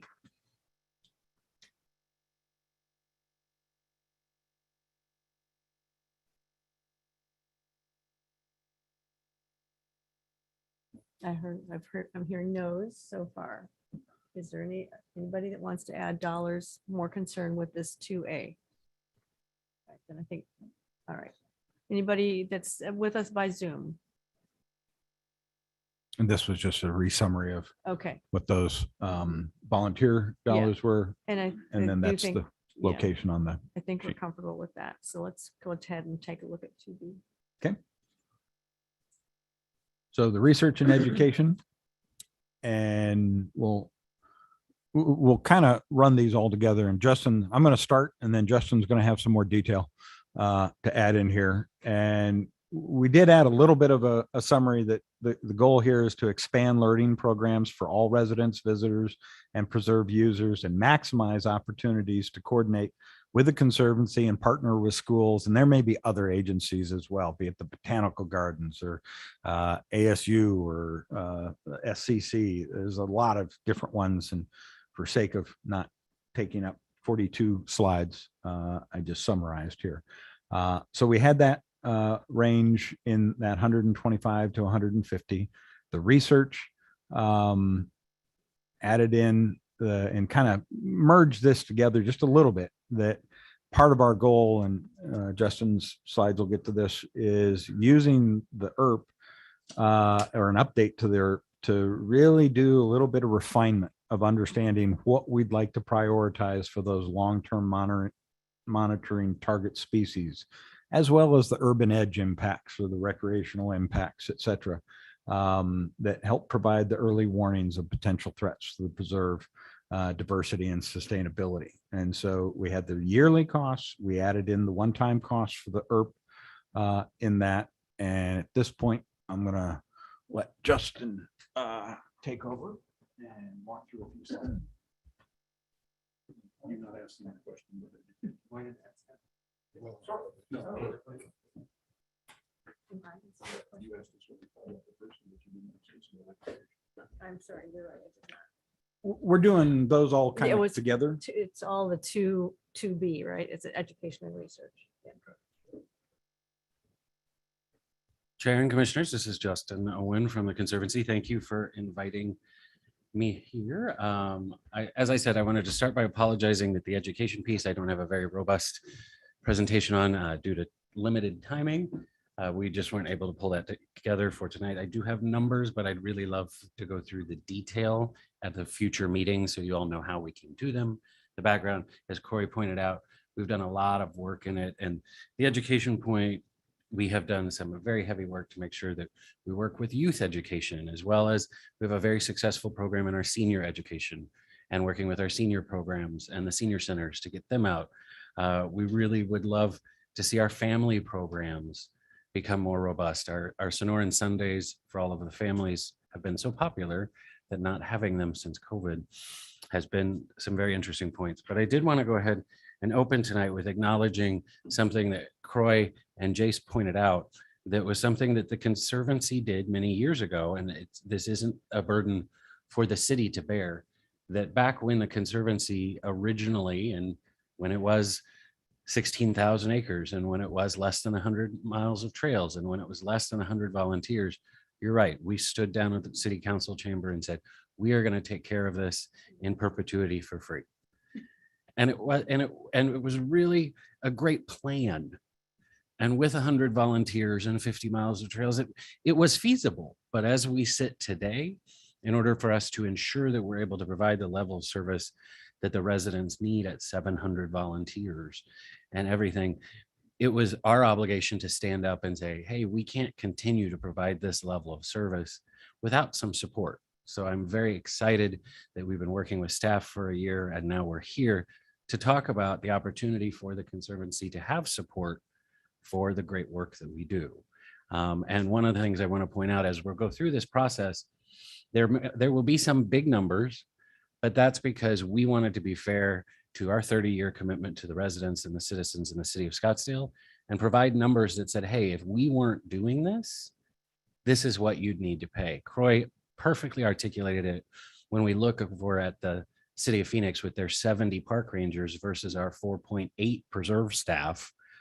Their budget's much larger. So we did include larger budgets to reflect if the Conservancy wasn't the city's partner, just to give the commission a really good idea on what that would be. We have no intent on going anywhere. As you'll see in your materials that were in front of you tonight, depending on the year, the Conservancy's volunteers provide between 1.5 and 1.8 million dollars a year in labor that the city would otherwise have to pay for. And we don't plan on stopping that. We don't plan on going anywhere. But we understand that it's your responsibility to plan for the next 25 years. So I want to know we'll be here in 25 years, but I also want to make sure that it is available if at some point in time there is another partner with the city. So tonight we're just going to talk briefly about our science. So we'll go ahead and touch on really quickly.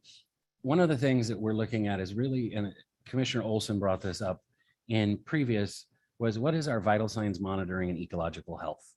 Rather than looking at some of the terms like long-term monitoring that people might say, well, what does that mean? We wanted to really articulate what we're looking at.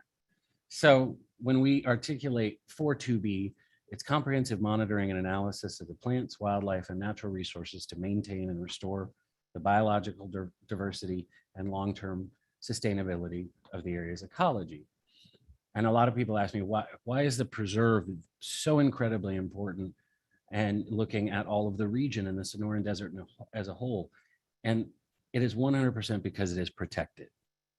When we've got Sonoran Desert areas that aren't protected, you can invest in them, but you can't guarantee them. With over 1,000 types of plants and animals, we're one of the most biodiverse ecosystems in our region.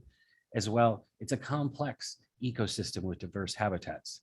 The commissioners know if you go to the Northern Preserve versus the Southern Preserve, you think you're in two different ecological ecosystems.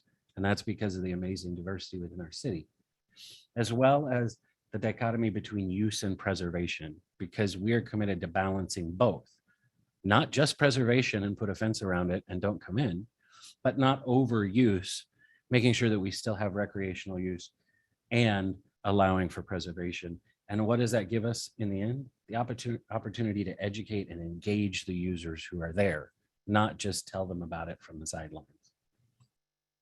So when we look at what we're trying to accomplish in the scientific research goals, it's to really detect the changes within our ecosystem, to protect the resources within it, and our commitment to provide quality recreation.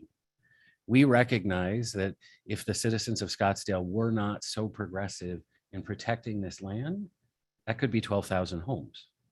And the reason that they agreed to do this is because we said it would be one of the most amazing and robust passive recreation areas in the area. So that is why, since we allow recreation, it does require more. We break it down into our non-native plants, ecological restoration, protecting biodiversity, and habitat connectivity. Over the next couple of slides, we'll go over briefly information that Tiffany has shared with the commission before. So when we look at ecological restoration, I've had a couple commissioners ask me, what is restoration? So it's basically we are assisting in the recovery of an ecosystem that is degraded, damaged, or destroyed. Some people ask, why can't we just let it do it naturally?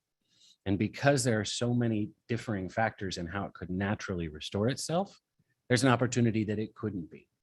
We were at a fire meeting with Scottsdale Fire a couple of months ago, and the Forestry Service said, we were talking about saguaros and this 200-year-old saguaros that went away. And they said, well, if you don't restore the saguaros and just wait for them to naturally grow, the likelihood they ever will get to 200 years old with the frequency of wildfires now, you can't guarantee there won't be a wildfire there in the next 200 years.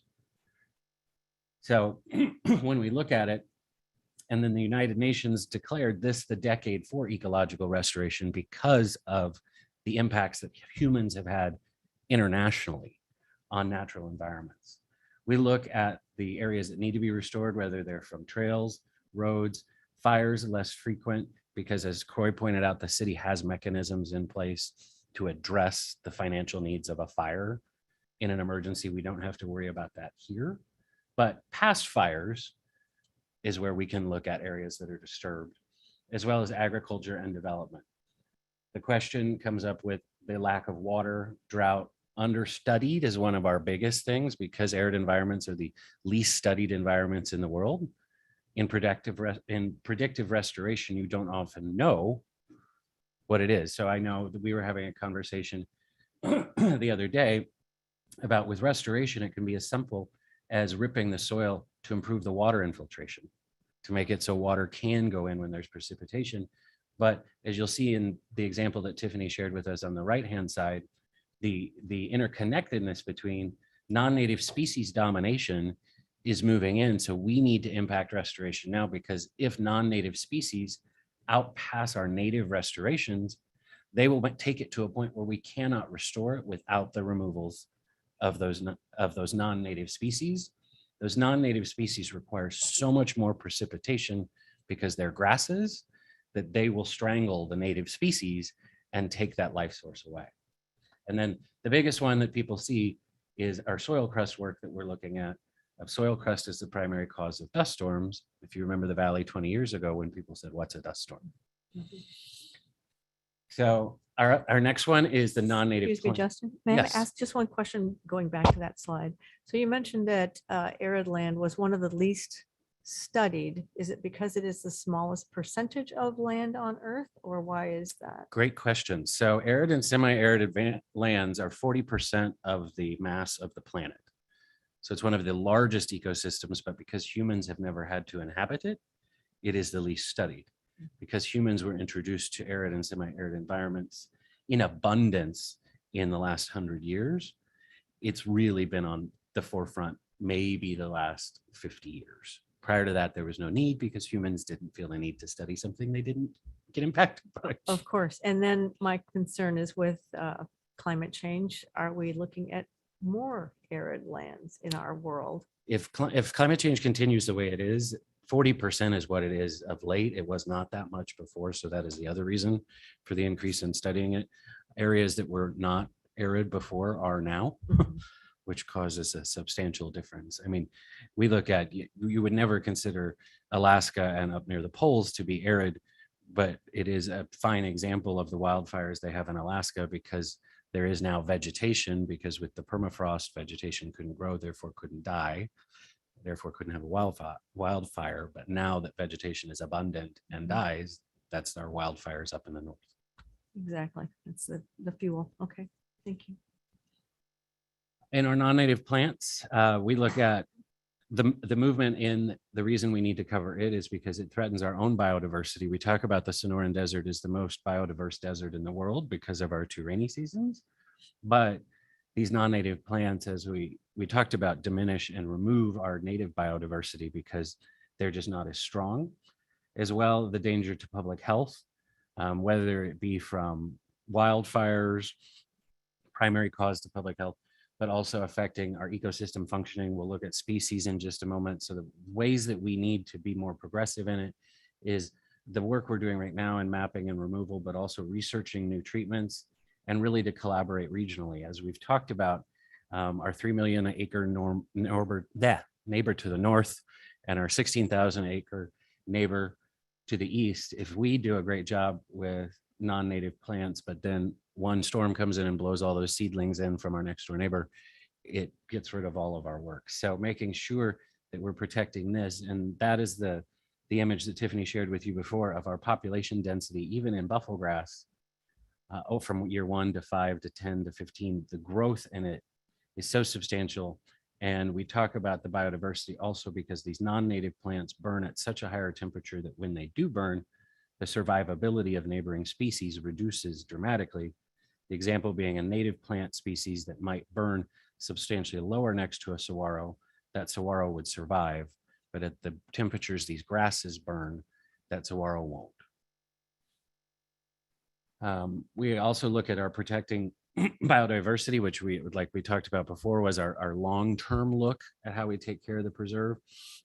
One of the great quotes that I have is, in the range of biodiversity, we must care for the whole system, not just 1 or 2 pieces. And the example they use is you can't look at the health of an entire solar system by looking at 1 or 2 stars. So that's where our key indicator species come in. I love our scientists to death, but you can ask any scientist, how much should you study? And they said, you should study everything all the time. Well, that's not practical. So we look at these key species to be able to do it. And when we look at all of the planet species, whether they be wildlife or plant, it is estimated by 2050 that half of all of our species will be extinct. There are many researchers now that are finding new species that have never been discovered within the same period of time they're becoming extinct. So because there's so many undiscovered, we need to protect this ecosystem. We need to know what's in our system. We need to quantify the change and then also see if we can determine the causes. You can see the levels of extinction on the graph on the left that Tiffany had provided that moved up gradually as the human population continued to gradually grow. And then over the last 58 years, seeing that bump from 3,000, excuse me, 20,000 extinctions over 50,000 is the impact from humans. And then, and the graph on the right-hand side, you can see one of the reasons this is most important for us is the purple that indicates invasive species.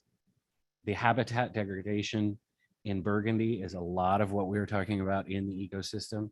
And then even the climate change element that has just recently started been adjusting for. Our last one that we'll cover in the topic is just habitat connectivity. We talk about that wildlife need large connected landscapes. That's why the preserve is so important. This large landscape provides access to resources, movement, and gene flow.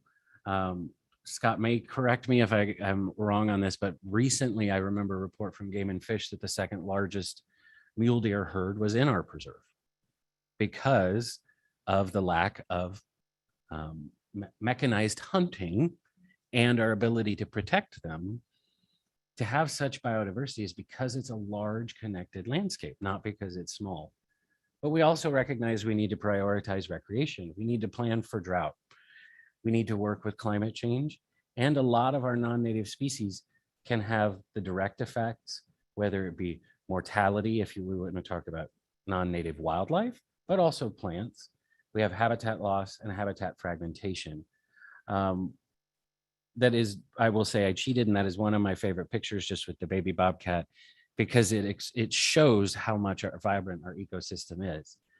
And with the map on the right-hand side where you saw the mule deer population move when we did our mule deer study, I just wanted to point this out because at the last commission meeting, we talked about the postage stamps in the area north and west of Legend Trail. When we were looking at future land, this type of data helps us so much when we're looking at if land acquisition is a priority. You can see the female species moved heavily in area north of Pima Dynamite that is not currently in the RSB, that if we needed to focus on specific areas, we can help identify the ecological biodiversity in the area. So when we're looking at this, we have a little bit of background that we talk about given the vast number of species and interactions in the preserve, it is impractical to study each of these. We've talked about that. So instead, one of the most common practices in our line of work in scientific research is to choose representative indicators to research and monitor, which then can inform our management needs. Those species can, the indicators can be species, organisms, or communities. We talk about bird communities, not just particularly even a bird.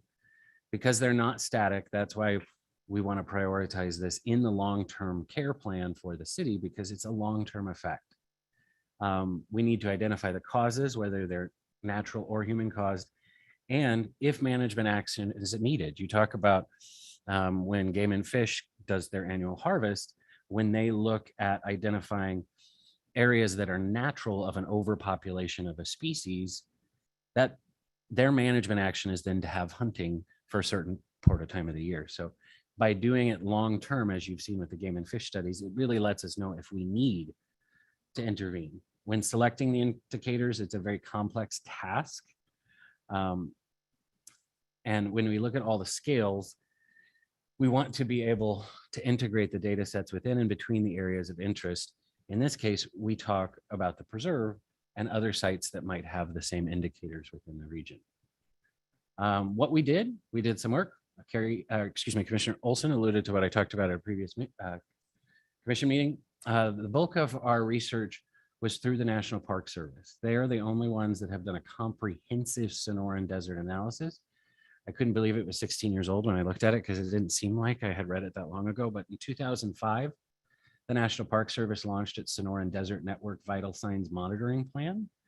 And we put that can serve as a model. We are a unique system. It is by no means our model. We aren't putting out this is the answer for the preserve. but we wanted to be able to look at a peer solution. We did find that it does closely align with the preserve because it shares many of the ecological conditions and pressures, and it's been vetted for 16 years. So it's got a lot of background in it. The primary goal of the plan is to facilitate effective resource management by assessing the long-term ecological condition of the ecosystems and evaluating resource response to the management actions. So what we see as a sample solution for the preserve, I want to say sample because we've got another year or two probably of talking about this.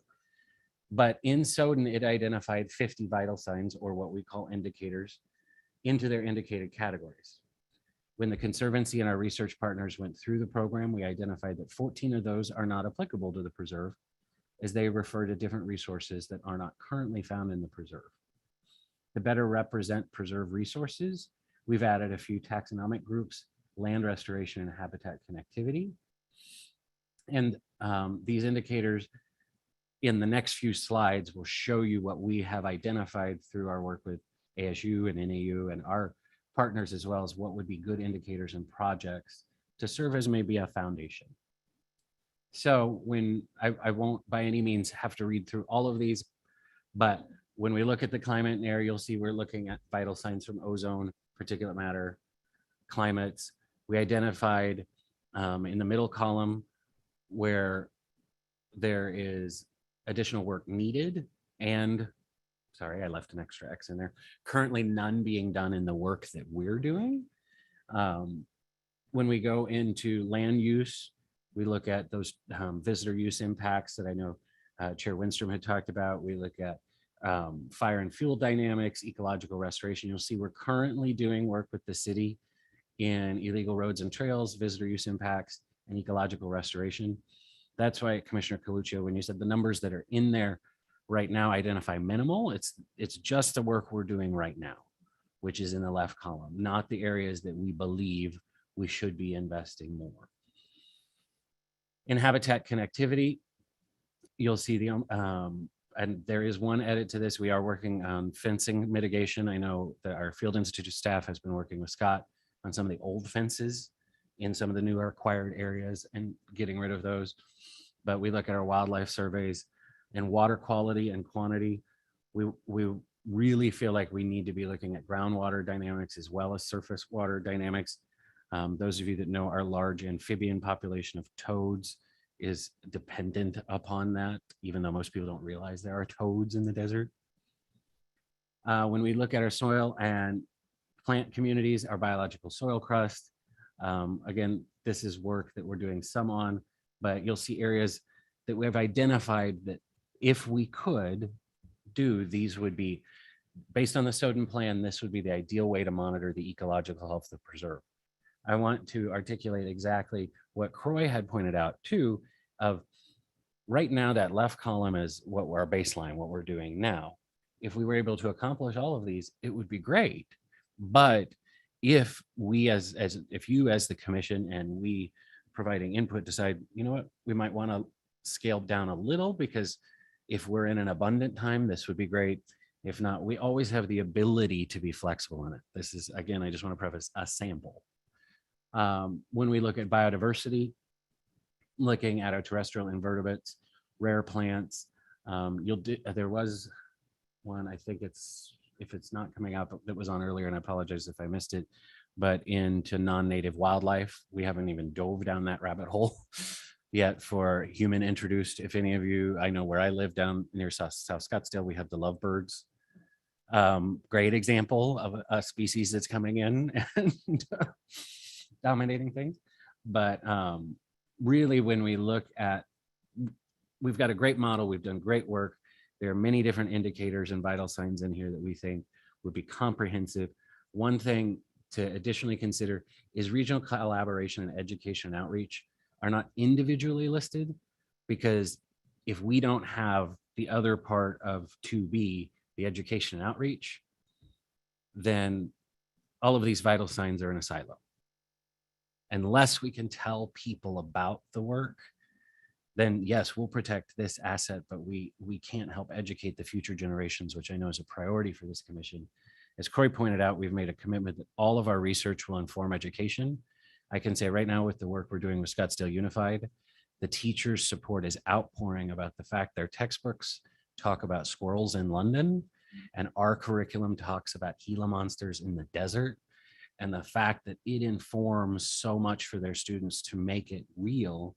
And this last slide, I want to preface because the commission had asked me if I could come back with the bare minimum, which is what we have reflected in the worksheet, as well as this is what we have to have.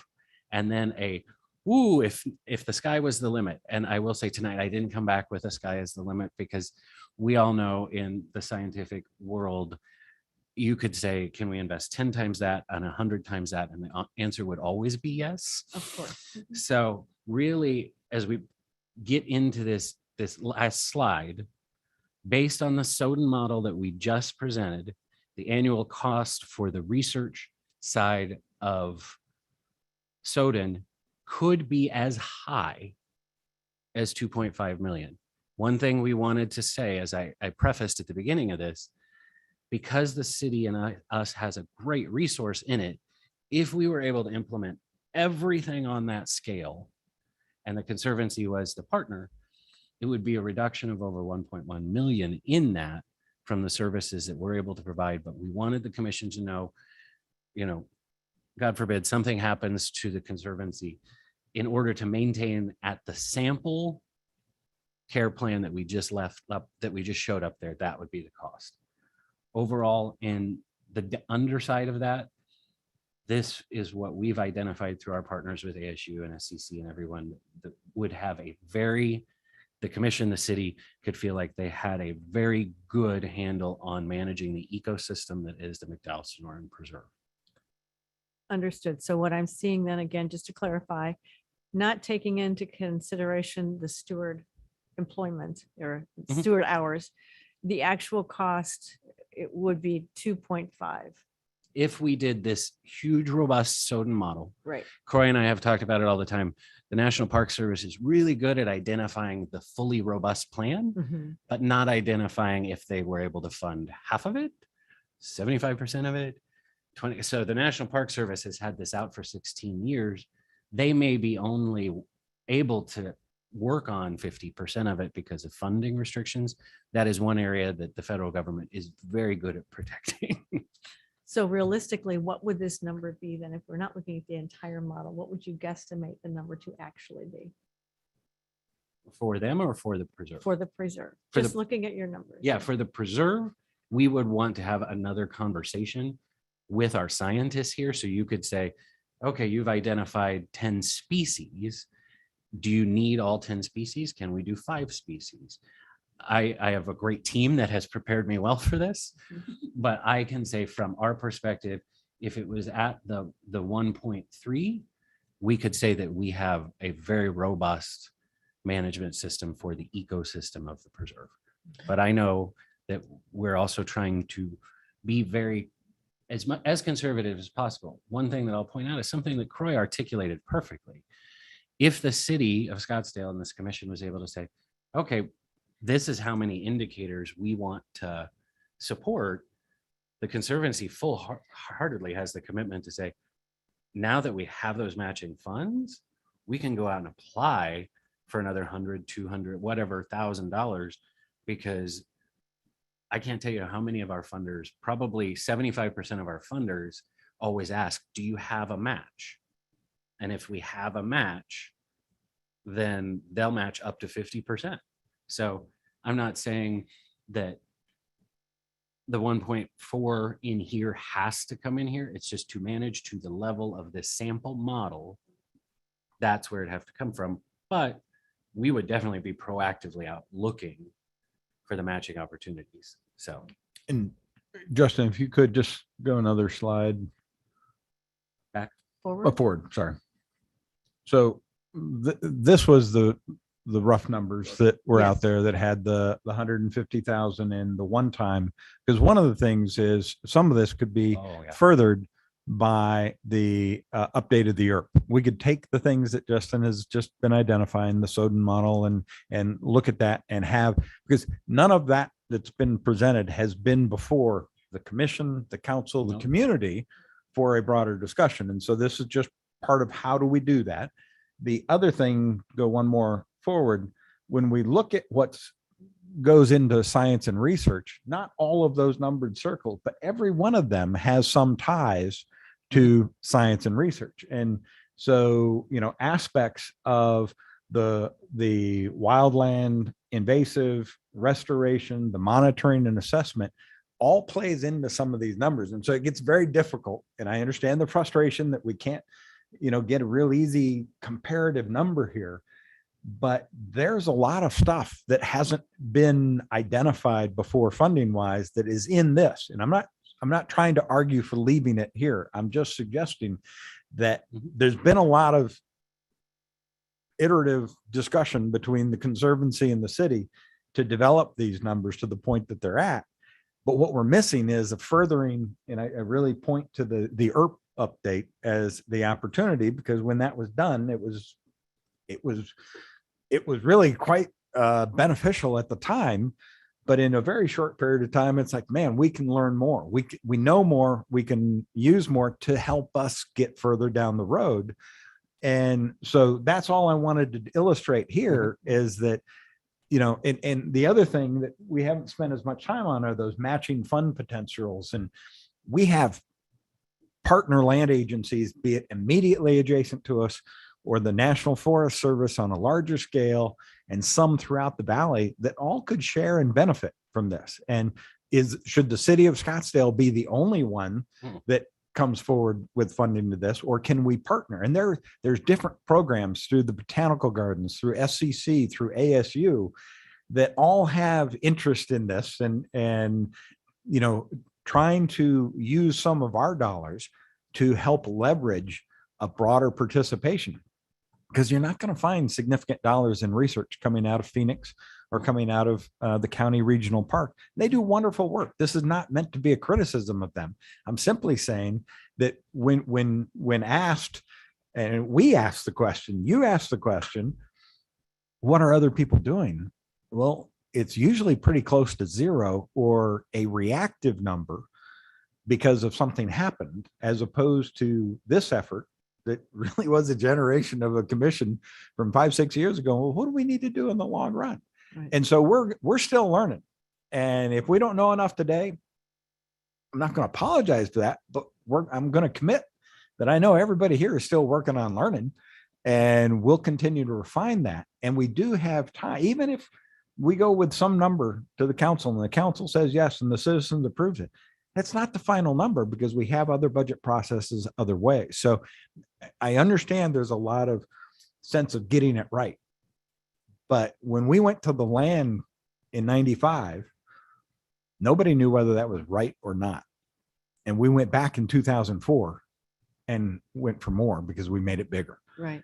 So my question would be, so if we look at all these numbers that you have circled that are supposed to be part of research, but they're really not the kinds of research that Justin was addressing. That's not Well, what I I'm can hearing. articulate. Croy had a brilliant point on that. One of the things that we've all agreed, if the council decides to take this to the voters in 2024, Mhm. that this commission and the Conservancy prioritize updating the ERP. Because right now, Croy articulated it perfectly. We're presenting a solution that identified a sample problem, where if we can update the ERP to say, this is how we need to take care of the McDowell Sonoran Preserve, then identify the solution to take care of the McDowell Sonoran Preserve, we ideally see public support.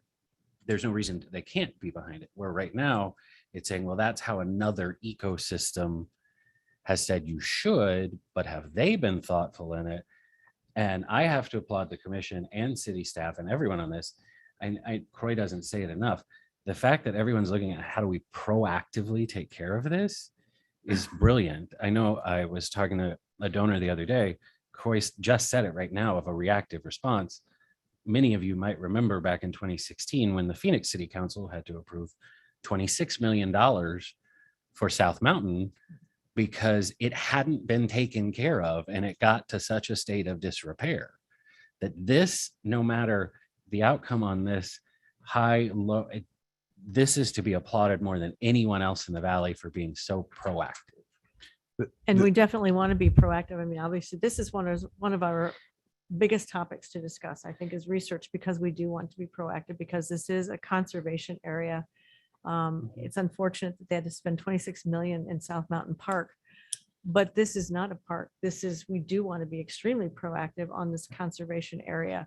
So I think that's why we're looking at this so very closely. And my main point is on highlighting some of these others, whether it's invasives or some of those, when we're doing those projects and we're doing the mapping and the monitoring, all of that can be done, set up in a method to support the science and research. So in some ways it would replicate or relieve the need of some of those dollars, not all of them by any means am I suggesting that, but some percentage of that may come down, because if we're doing restoration projects and we're mapping and monitoring that restoration work, we're going to be able to use that as part of the science process and build that in, as long as we ahead of time, with be it contractors, whether we're using the conservancy, whether whomever gets selected in that, we say, hey, we want to be able to track this on whatever period of time, then, and do it in a manner that meets certain scientific research protocols. Well, then we will be able to get multiple benefit out of that. Understood. And so that's my point of saying that, be it in the project management, be it in the elements of particularly in the invasives, wildland and restoration, was very much at one point, I think we had it kind of combined with some of the research and education. We said, no, let's pull that out and make it an action. We split item. them out. So Croy's articulating like how you have in 2D recurring non-annual. That's in part of the Soden model that we just had. 2B research is in the Soden model that we just had.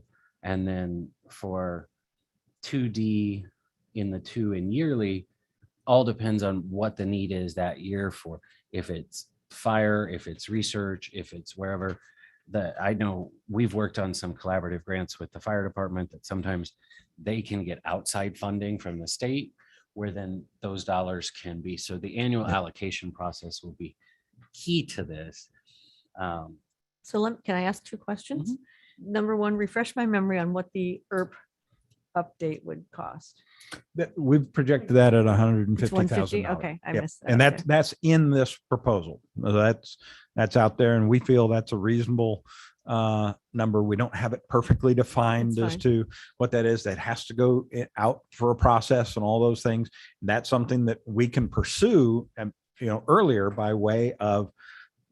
And again, if we get it done before this, then we can take it off this list, Right. because we might have done it through the general fund.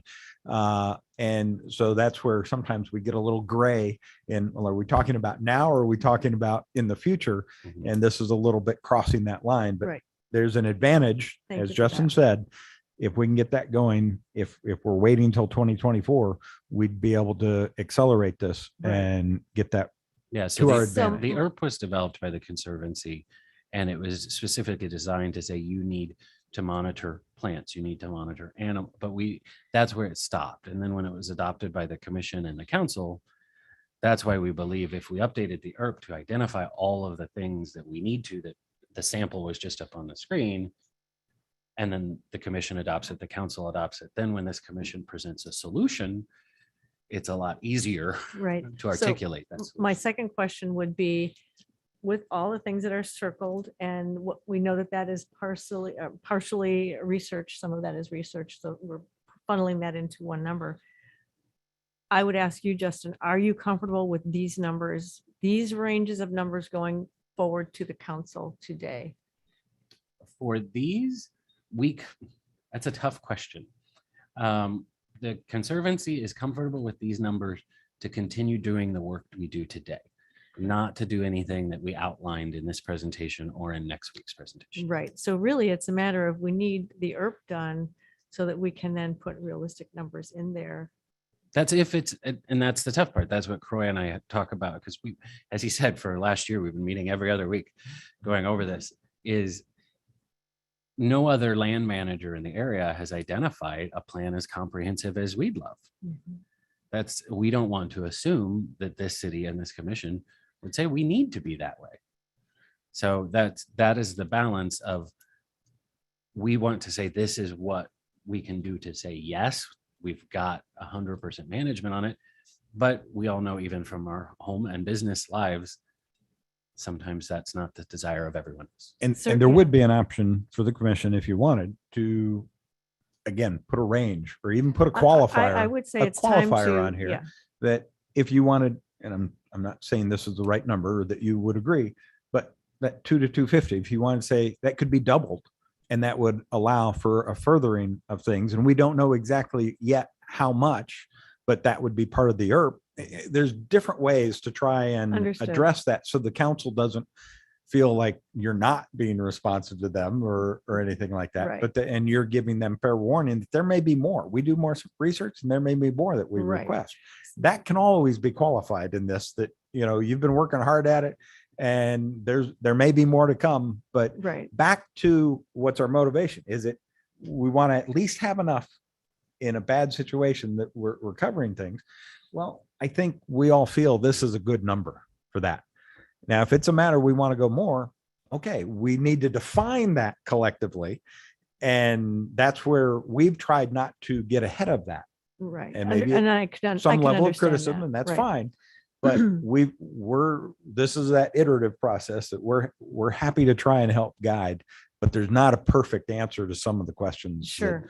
It seems to me that, okay, we've got the ERP for 150 and we know that we want to move forward with that. That's key to what this work will entail so that we can report accordingly to the city council. It seems to me that that research number does need to be increased. It's a question of, I'd like to hear conversation as to what that number, in your opinions, might be. And we're just shooting from our hip, basically. So it's a great presentation, Justin. I really appreciate that. And I know you've got your hand raised, Commissioner Olsen.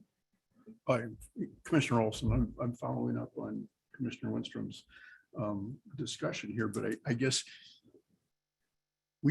I'm interested in putting a range together for the city council. I believe this is the minimum. I believe this is minimal is what you do today. It's not necessarily the minimum of what we should do. Correct. And Soden is a very healthy model. And so I'm trying to go where she was going is, do you have some estimate or some way of giving me what the difference in the number it would be? If we said the Soden was the other end of it, what would we need to add to these numbers? Because there is overlap with Soden. So what numbers on here really overlap, and what number would be the net difference? Having me do math on the spot. And we could come back on the 18th, allowing Justin Yeah. time to do Because- more accurate math. Yeah, Like, because the diversity in this piece is so huge, because as Croy pointed out, that the area for volunteer support that they have in 2A is to cover all of the pieces of work to support our volunteers who do pathfinding and patrol. And those pieces, we've worked for the last year on putting this out across all 7 items, that I probably have to come back on that one. Again, it was just timing. I had hoped to have it all tonight, but since we met on Monday and this was on Wednesday, it was a And little I short do- turnaround. if I could appreciate just you. so Thank you you, for doing what you did. I mean, and I've been asking for the information you provided for some time now, so I'm very excited to see this. And I'm not necessarily buying in that we need to do the full Soden model, but it now gives me a perspective of, minimal versus what we could be doing. And so I'm interested in that number. And if you could bring that number back, I'd appreciate it. Yeah, and when we did enter this, Jace provided such an amazing perspective this evening of 5 and 6 years ago, that area for education and research was $100,000. So, and we used the example that we were looking at a $2 million top mark with that at 100,000. Croy perfectly said, if we want to keep the bottom where it is, no one would ever question that. But if you wanted to raise the top to a larger window, I can say that Conservancy can step in and help in such a way, because as an independent nonprofit, just like we advocated for the first 2 preserve taxes, this commission in this city will have the Conservancy putting on its advocacy hat and stepping back in to move the needle on educating our community on why all of this is important, because we are very conscious that the city can't lobby on behalf of its own initiatives. And I just wanted to point out that we have Commissioner Hackbarth and Palasko with hands up Okay, for your and knowledge. Commissioner Hackbarth was first. Yes. Okay, Commissioner Hackbarth. Yeah, thank you. Commissioner Hackbarth is going to make some follow-up comments to what Justin has said about the cultural master plan. Because the plants and animals are pretty much the focus of Justin's comments earlier, I would emphasize also that cultural resources are part of the preserve's directive for preservation, and they are as equally threatened as plants and animals. And in some respects, because the sites are finite and are not being reproduced, they are just as endangered of going away, whether it be through fires that spall rock and destroy rock art sites, or whether it's erosion or people walking off trails and collecting artifacts. The sites are at great risk as well. And part of what this budget that has for 2F at a small amount assumes that a lot of the work for monitoring these archaeological sites are going to be based on the volunteers in the Conservancy and also from the state site steward program. We can also say that archaeology is going to contribute to the science and the research end of education goals of the preserve as well. Archaeology is not a recreation, so that kind of blows out that idea. How to manage what is out there is part of the thing that I would emphasize that the archaeology needs to be considered, because about 1/4 of the project of the part of the preserve is not surveyed, and you can't manage what you don't know.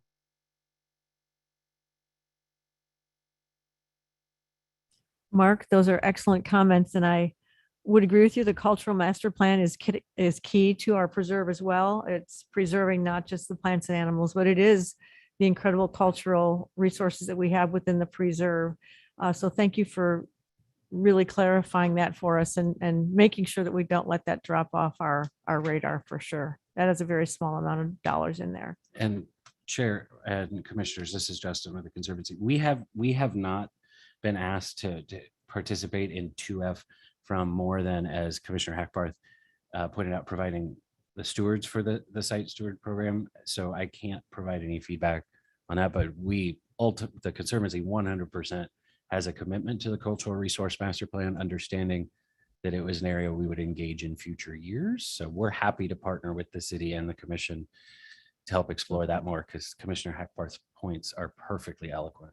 Very well taken. Thank you, Mark, and thank you very much, Justin. And the next, unless there's more comments, we'll move on to, we have another hand from from Vice Chair Pat Velasco. What was I gonna say? Hey, Yes, hello. thanks. Hi, Thank welcome. you. Hey, wish I was there. But first of all, I just wanted to say to Justin, thanks a lot for doing this. I'm familiar with the SODN. I've been involved in these types of projects.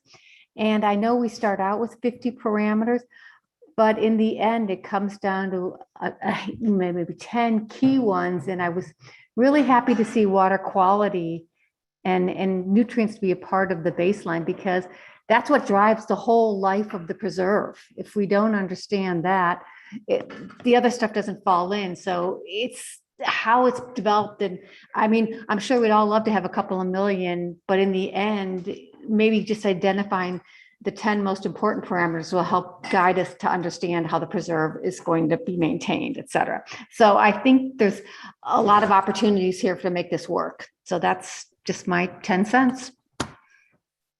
Thank you very much, Commissioner Pat Velasco. Excellent to bring up the water point. Any Well, and comments? Vice Chair Yes. Pat Velasco pointed out perfectly what Corey and I have been talking about. Of this is all the things we have to decide what are the right things. Correct. Yeah, I think we're all in agreement with that. We know there is no sky's the limit. It's finding the right things. And yes, Commissioner. Commissioner Lips. Thank you. Commissioner Lips here. My question really is, what do we have to do to move forward to get the ERP updated? Because it's been, For It's the, from co- about for 10 the years ago. conservancy, we had talked about if the commission and the city prioritizes it, that if we would partner with the city to get it updated. We had talked about within 12 months. I mean, what we would have to do is we have to fund it, and that we have an upcoming budget process, so it's timely in that regards. Awareness of this commission, awareness of the council, all are to our advantage in working through that budget process to where that could be something that we could seek to get funded. Has to go through a competitive budget process, so to speak.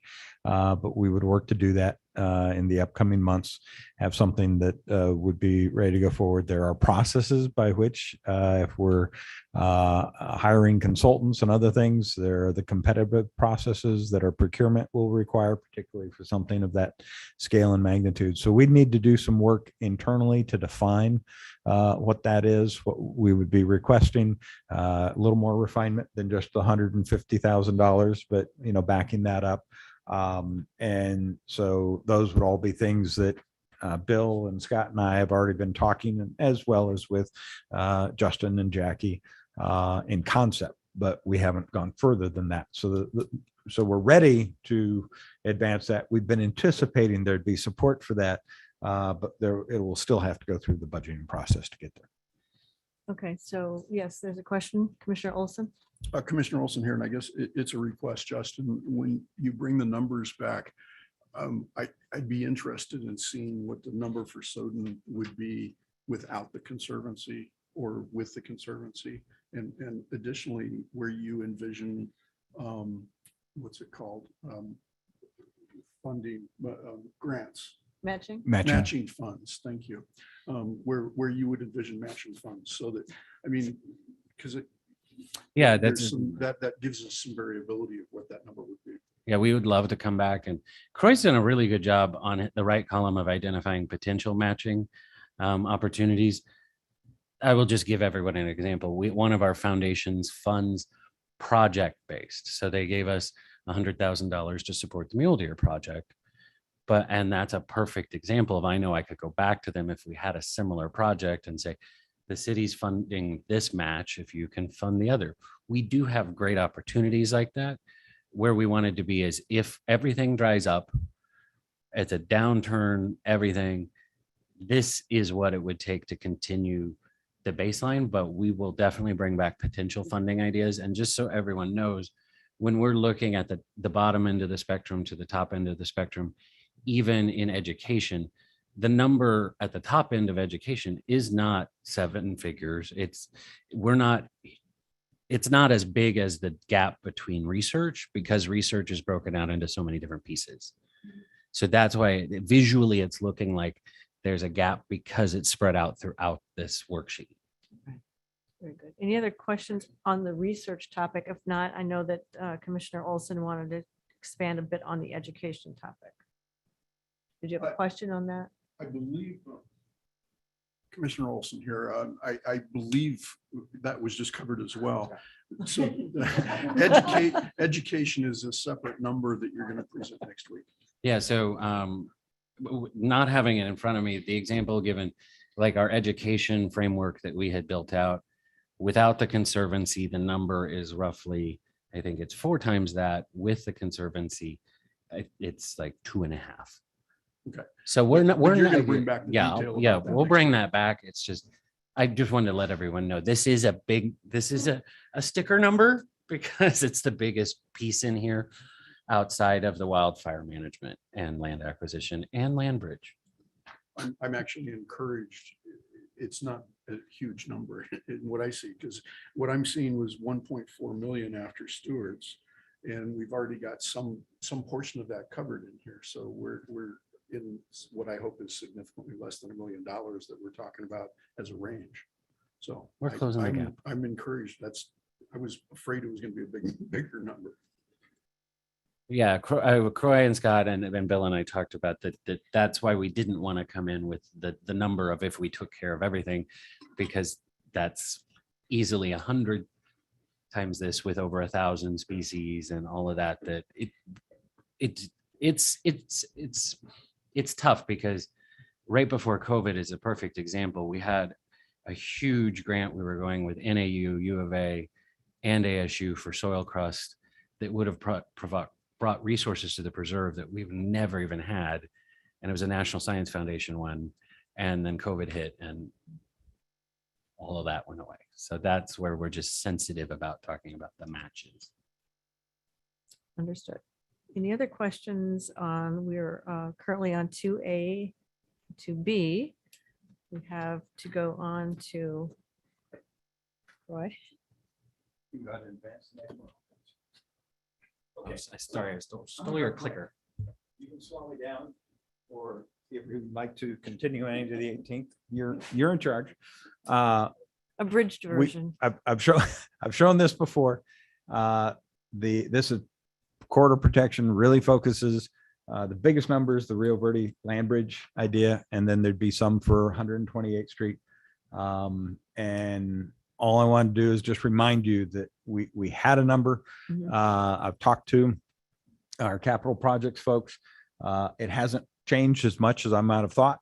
You know, we could always add another 10% or 20% to these, but I don't know that we need to right now. I think with the knowing that there's more process coming, there'll be opportunity to continue to look at that and evolve that. And again, there's a lot of different ideas. All of these, as Justin was pointing out, there's a lot of potential matching funds, and we've not tried to be overly optimistic about that, but we believe we would work very hard to maximize those in the future if we have assured funding sources. That helps a lot with some of these things. And whether that's getting donors, whether that's grant proposals, things like that, it can just vary an awful lot. So that's pretty much the corridor protection. Great. Any questions? You were going to follow up on the transportation's conversation on 128. And we will be back. That's That comes back on the 18th. the 18th is the target for that. Oh, I thought you were going to come back with feedback today, because that's what you said at the last meeting when I asked the question. I you thought said you'd come if back I with misspoke, I think the 18th was our target date for that. We did talk about the 3rd possibly, but we weren't ready for that. So it's the 18th. It is on the agenda for the 18th. Tentative agenda. So the next one, and I'll go through these pretty quickly. We've got a lot of detail on these, but if you have questions, I'm happy to come back. What I did try and summarize on these is in the new formatting is, you know, these are all action oriented, trying to achieve things. And so moving up to the front, that there's an attempt to have yearly treatment of 50 to 200 acres of invasives. And again, Scott and I have been meeting with some folks that specialize in this. They continue to say no one else is focusing on it like we are, and that we may get more out of this, but again, we're trying to be a little bit conservative in the sense of what we might be able to achieve. But what's important is having a repetitive program, having dollars that repeat, in that many of the instances, larger agencies, smaller budgets, and they're being reactive. And they are treating it once and then leaving it alone until 5 years later it's back. Whereas what we're talking about, and you know, the input we're getting is hit it hard and be back 2 more times that year, and be back up to 4 more times the next year, and whatever that takes. And this is where mapping, monitoring, assurance that the methods of protocols are being followed. There is a lot in that. And so again, could we go higher? We go higher with all these numbers, but we think, and what we're hearing is this, in talking to some of those folks, this is a very reasonable starting number. And again, it's not anticipating the worst case. If some new fast moving thing comes in, we might need to go to the council for a 1-year budget, or go to a bond request for something bigger if that were needed. So that's the invasives.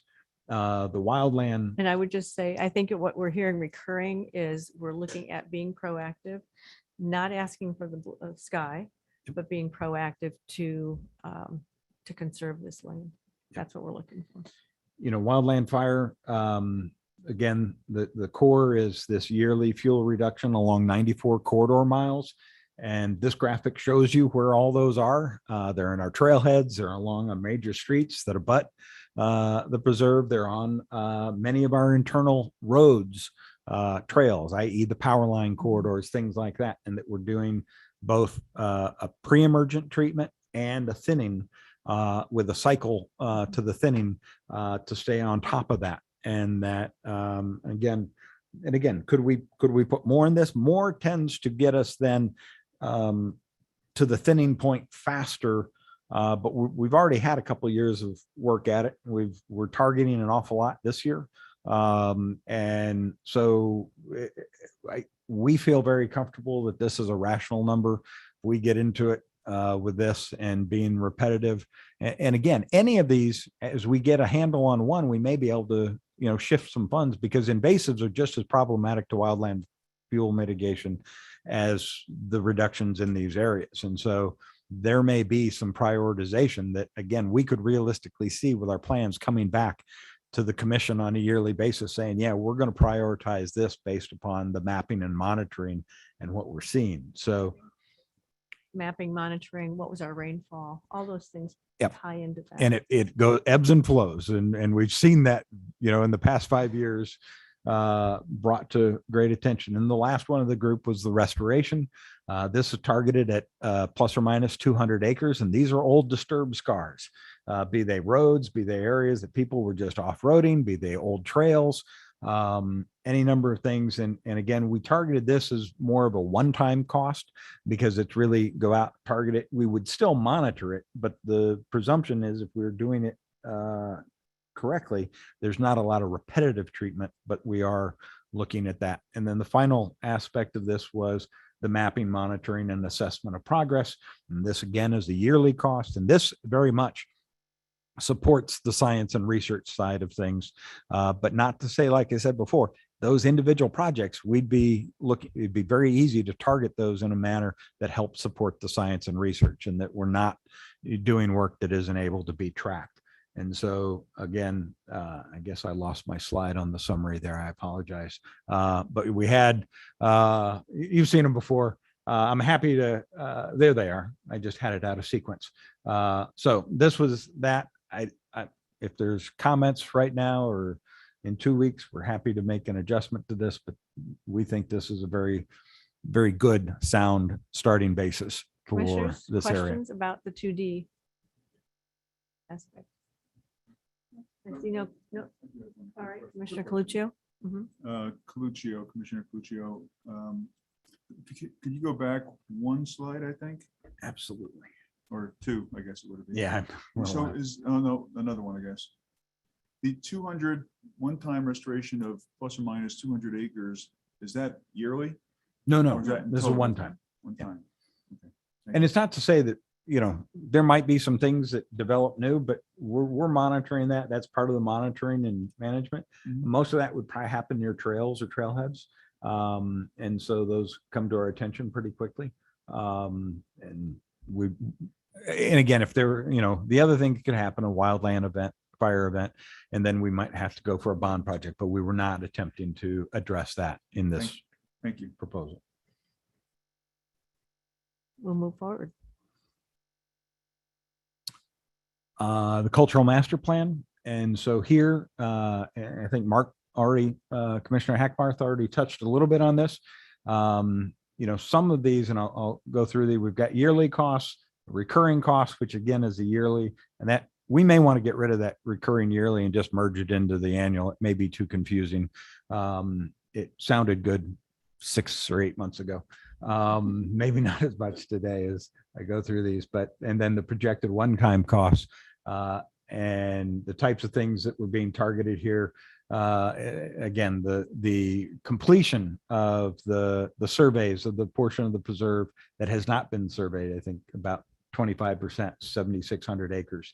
And so doing that over a period of time, we could accelerate or slow those down as appropriate. And we've been through these presentations, so I'm not going to read them all, but these were some topical areas, educational venues. So again, this is where there's overlap, and some of this will benefit science, will benefit education, and yet also get it a core point of the preserve ordinance, which is protecting these resources.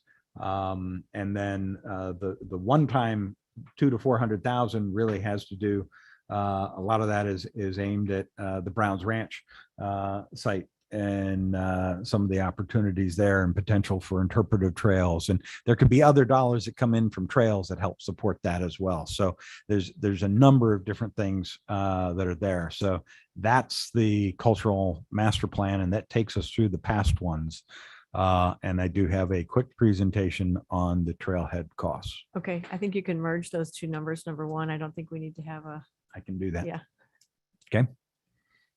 All right. great. Let's move on. All right, then I'm going to Thank you. move on to the next piece, and this is the trailhead and trail master plans. And so what I'm going to do is just summarize a number of things that could yet be done.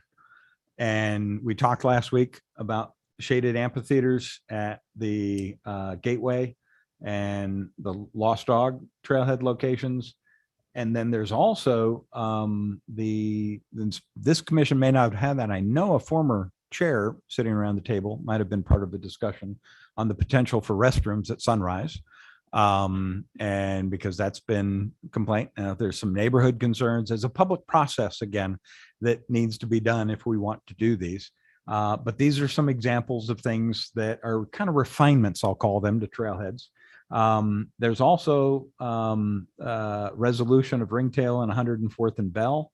And I'll spend a little moment on that. There's Tom's Thumb and Frasefield have water conversions, i.e. as water comes to those sites, we will provide water to the restrooms. And Tom's Thumb is about a year away.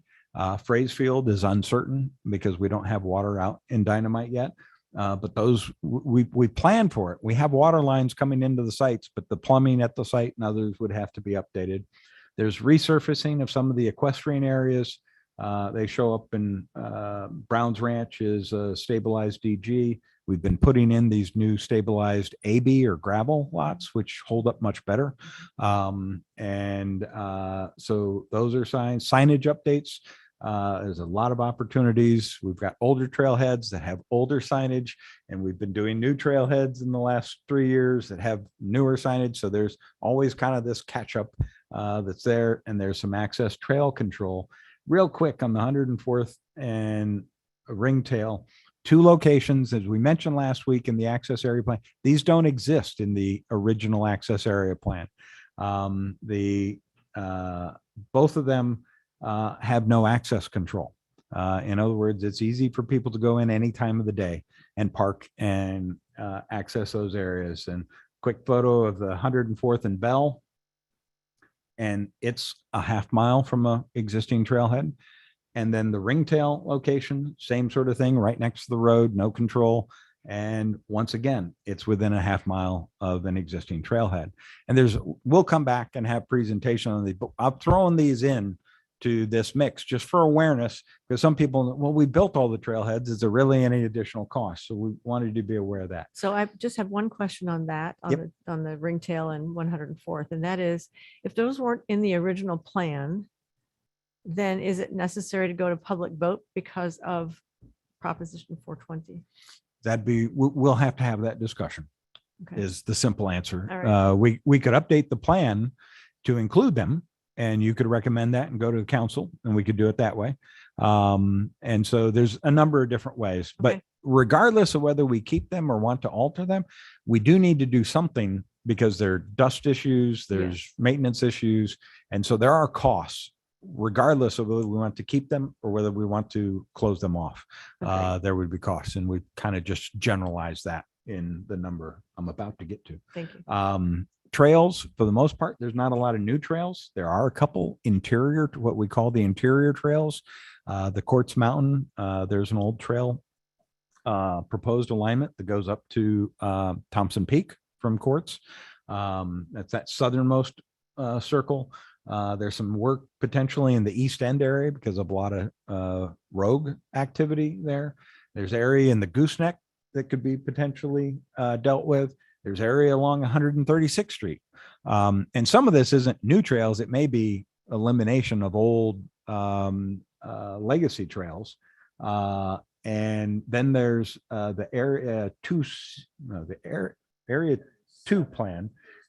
Yeah, phase 2C. I'll get my numbers mixed up.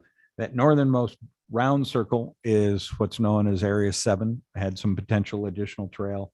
And then some area down around Pima Dynamite, there's a potential interpretive trail in that area. And it's not meant to be comprehensive, and just added that in. And the last thing that's in there is finalization of certain boundary control. Some of this may have existing barbed wire fencing, but it's in pretty bad shape.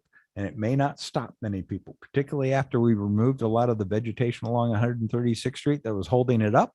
We probably need to do some work on that. And so there's some things like that, and that could be upwards of 20 miles of perimeter control.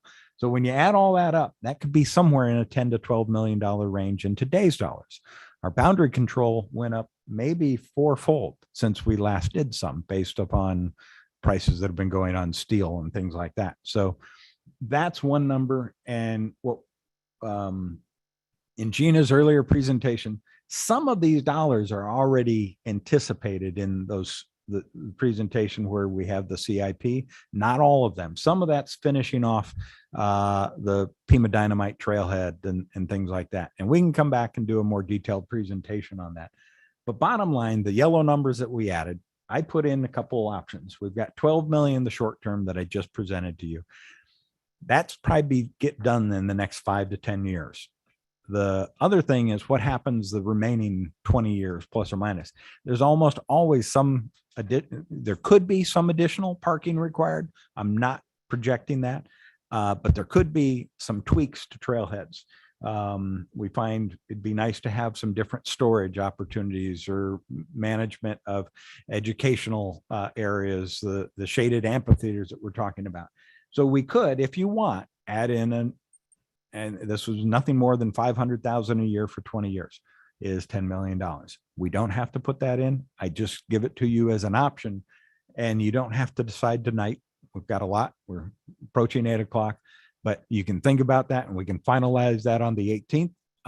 But I just wanted you to at least have a sense of this now completes at least a number, whether you like the numbers or not. The numbers are all out on the table, and we can, do what we want. So I'm happy to take any quick questions that you might have, but that's pretty much what we had in this area. I think the 2E definitely needs to come back for a more detailed discussion. I think there will be a lot of comments and concerns about that and et cetera. There would be, no matter what we do Right. for the council, there will be that further process that I would expect over the winter and the spring, that we will spend more time on that in greater detail. Okay. And so when you come back, when you say you're going to come back, it's going to be late winter, early spring. Yeah, with that but we information? can, for the purposes of what we want to send to council, we need to talk about that on the 18th. Yes, okay, very good. But don't let that make you feel like you're being bound to it. Okay, that's good. Any other questions from what we've just heard? And that was the short presentation. I know you did a very good job there. It's not, you don't normally like to go that fast, but you did a good job. Half-day retreat, that's a good suggestion. Okay, I know we're coming up to number 8, which is staff reports. Thank you, Chair Wenstrom, There's a man Commissioners. sitting over in the corner who would like to speak. Go ahead. Scott. I will Asking also, Scott speak. I will also be brief, and I have 2 items that I want to cover. First is the Camino Campana dedication that we had this past Sunday. Thank you for the commissioners that came out to that. It was a wonderful day. We had the mayor out with us. Many other dignitaries were there. What I wanted to kind of highlight is the fact that, we have great events like that on Sunday. The amount of work that went in behind it from the stewards and all the painstaking hours they put into it. This photo here is the Valley Rain crew out digging the foundation for the bench. They cast the bench tops in the parking lot and then hauled them up there with the skid steer and placed them on top. The bricks that are on the lower part of this bench were created by the people currently experiencing homelessness, and through the brick by brick program of the Human Services Department, they fabricated and then brought the bricks up. The amount of time digging the holes to put in the signposts for the sign stands. And then, of course, here we are with our end product. That's, of course, former Mayor Campana and 2 of her grandsons were out with us for that glorious day on Sunday. We had State Balladeer Dolan Ellis graced us with some music. And then just a couple, for those of you who haven't been out there yet, to be able to enjoy it. This was one of our highlights of the trail, our selfie. You can put your camera on top of the selfie stand here and then gather around. This idea came straight from the Steward community and some of our first visits out there, the realization that 4 Peaks and the Saguaros, that's our license plate. So we started with that idea of the license plate frame and developed the selfie station from that. And here it is in action. And thank you also to Steward Lynn Russell for a lot of the photographs that I'm using here today. Just a couple quick shots too of some of the signage. And this stop in particular, you'll notice the javelina and the jackrabbit. There's actually a mountain lion that's just out of the frame to the right. That was a new concept that we pioneered here, where we're trying to give people the sense of, if you do see one of these animals out there, this is about what they look like, the scale that you'll expect to see. So that really, we got a lot of really great comments about that. That's our Saguaro stop. And then moving on to our next upcoming event, Saturday, November 13th. This is the invitation that I emailed out to the commissioners and to the community for the Pima Dynamite Trailhead dedication. So we will be gathering there on Saturday, the 13th at 9 a.m. Not only to celebrate and dedicate the trailhead itself, but we will also be acknowledging Dr. Art Decabooter, who was a member of this commission and the chair of it for many, many years, and a consummate community leader. So we will be there with dignitaries, families, friends, the community on the 13th for that celebration. So with that, I'd be happy to answer any questions. Commissioners, yes. Commissioner Coluccio. Yes, Scott, when is the fencing going to come down around Pima Dynamite, or has it? Our hope is Friday. We are in the final stages. The restrooms are actually functional, but we're dealing with one final item on the door locking situation. But we have our custodians scheduled to start on Friday, the fence coming down on Friday. And by the end of the day on Friday, we're going to open those restrooms one way or another. So Thank you. soft opening for this weekend, and then we'll have the dedication ceremony on the 13th of November. Any other questions?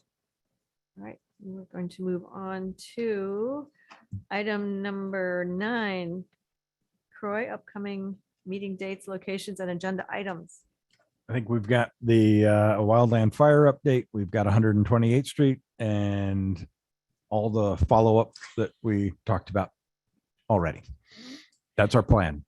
Perhaps to Justin's comment, maybe we should make this a half-day retreat. We do have a lot to talk about. Okay, bad idea. So 128th, and that's on the 18th. So that's as far as we're planning out right now. That's at this point, what we don't know until we have the council date, the final hard target. Okay. And basically that would be typically our last meeting of the year. Correct. And our next meeting would be the 1st of February. And whether we need a special meeting, I haven't even tried to project on that until we can really get a sense of the council date, because that'll have a lot to say with what we need to do. Sounds good. Commissioner Coluccio? You're good. We're all good. Okay. And so we will move on then to number 10, commissioners' comments. This is your chance to speak up about things you'd like to see on the agenda or other items for conversation. Yes, Commissioner Smith. Yeah, I did a little bit of research this year, and there's been some new technology on surfaces. And Your microphone. Commissioner Smith here. We have these great big huge parking lots that are black and hot. The sun just absorbs right down to it. There is new technology. City of Phoenix is doing some research on it, and I'll just kind of pass these things out here. Just hand those down.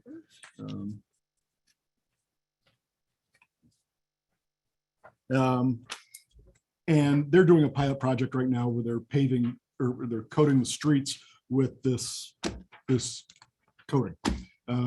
They found in their research with the ASU Office of Sustainability or College of Sustainability that it decreases the temperature 6 feet above the surface about 7 or 8 degrees, which is kind of significant. And with the issues of climate change, it doesn't seem like it's that difficult a thing to do.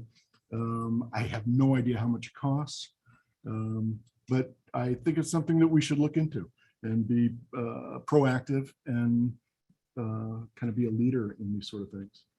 So if we could put that on the agenda sometime, if anybody else thinks it's a worthy idea. That's all I got. Happy to work with the chair in the future. I Absolutely. believe our facilities or our field services may already be doing some testing within the city as well, or Okay. have some Super. programs. I won't put it on the 18th. No. I think there's enough on that agenda, but we'll look sometime I'll do a little research. We may be able to get you a written report as well. But give it a couple, 3 weeks before we get At your back to you on that. convenience. So, but yes, we'll Thank look you. into that. Good information. Thank you, Commissioner Smith. Any other comments for the good of the organization, et cetera, et cetera? I hear nothing, so we will No. move on to, Commissioner Yes. Hackworth would request that in light of Justin's comment about the toads in the desert, that we do hear back from Maricopa County Flood Control metering stations that are in the preserve. okay. Excellent. We have that noted. Thank you very much, Commissioner Heckworth. All right, with that, if there are no other comments or questions, I will ask, we will go on to adjournment. I will ask for a motion to adjourn. Commissioner Smith makes a motion to adjourn. Thank you. And a second, please. Commissioner Lips will second that. All right, and let's vote here at 7:55 PM. All right. Vice Chair LaPat Palasco, Vice Chair LaPat Palasco votes yes to adjourn. Commissioner Coluccio, Coluccio votes yes. Commissioner Hackbarth, Yes. Commissioner Lips, Commissioner Lips votes yes. Commissioner Olsen, Commissioner Olsen votes yes. Commissioner Smith, Commissioner Smith votes yes. and Chair votes yes. We are adjourned at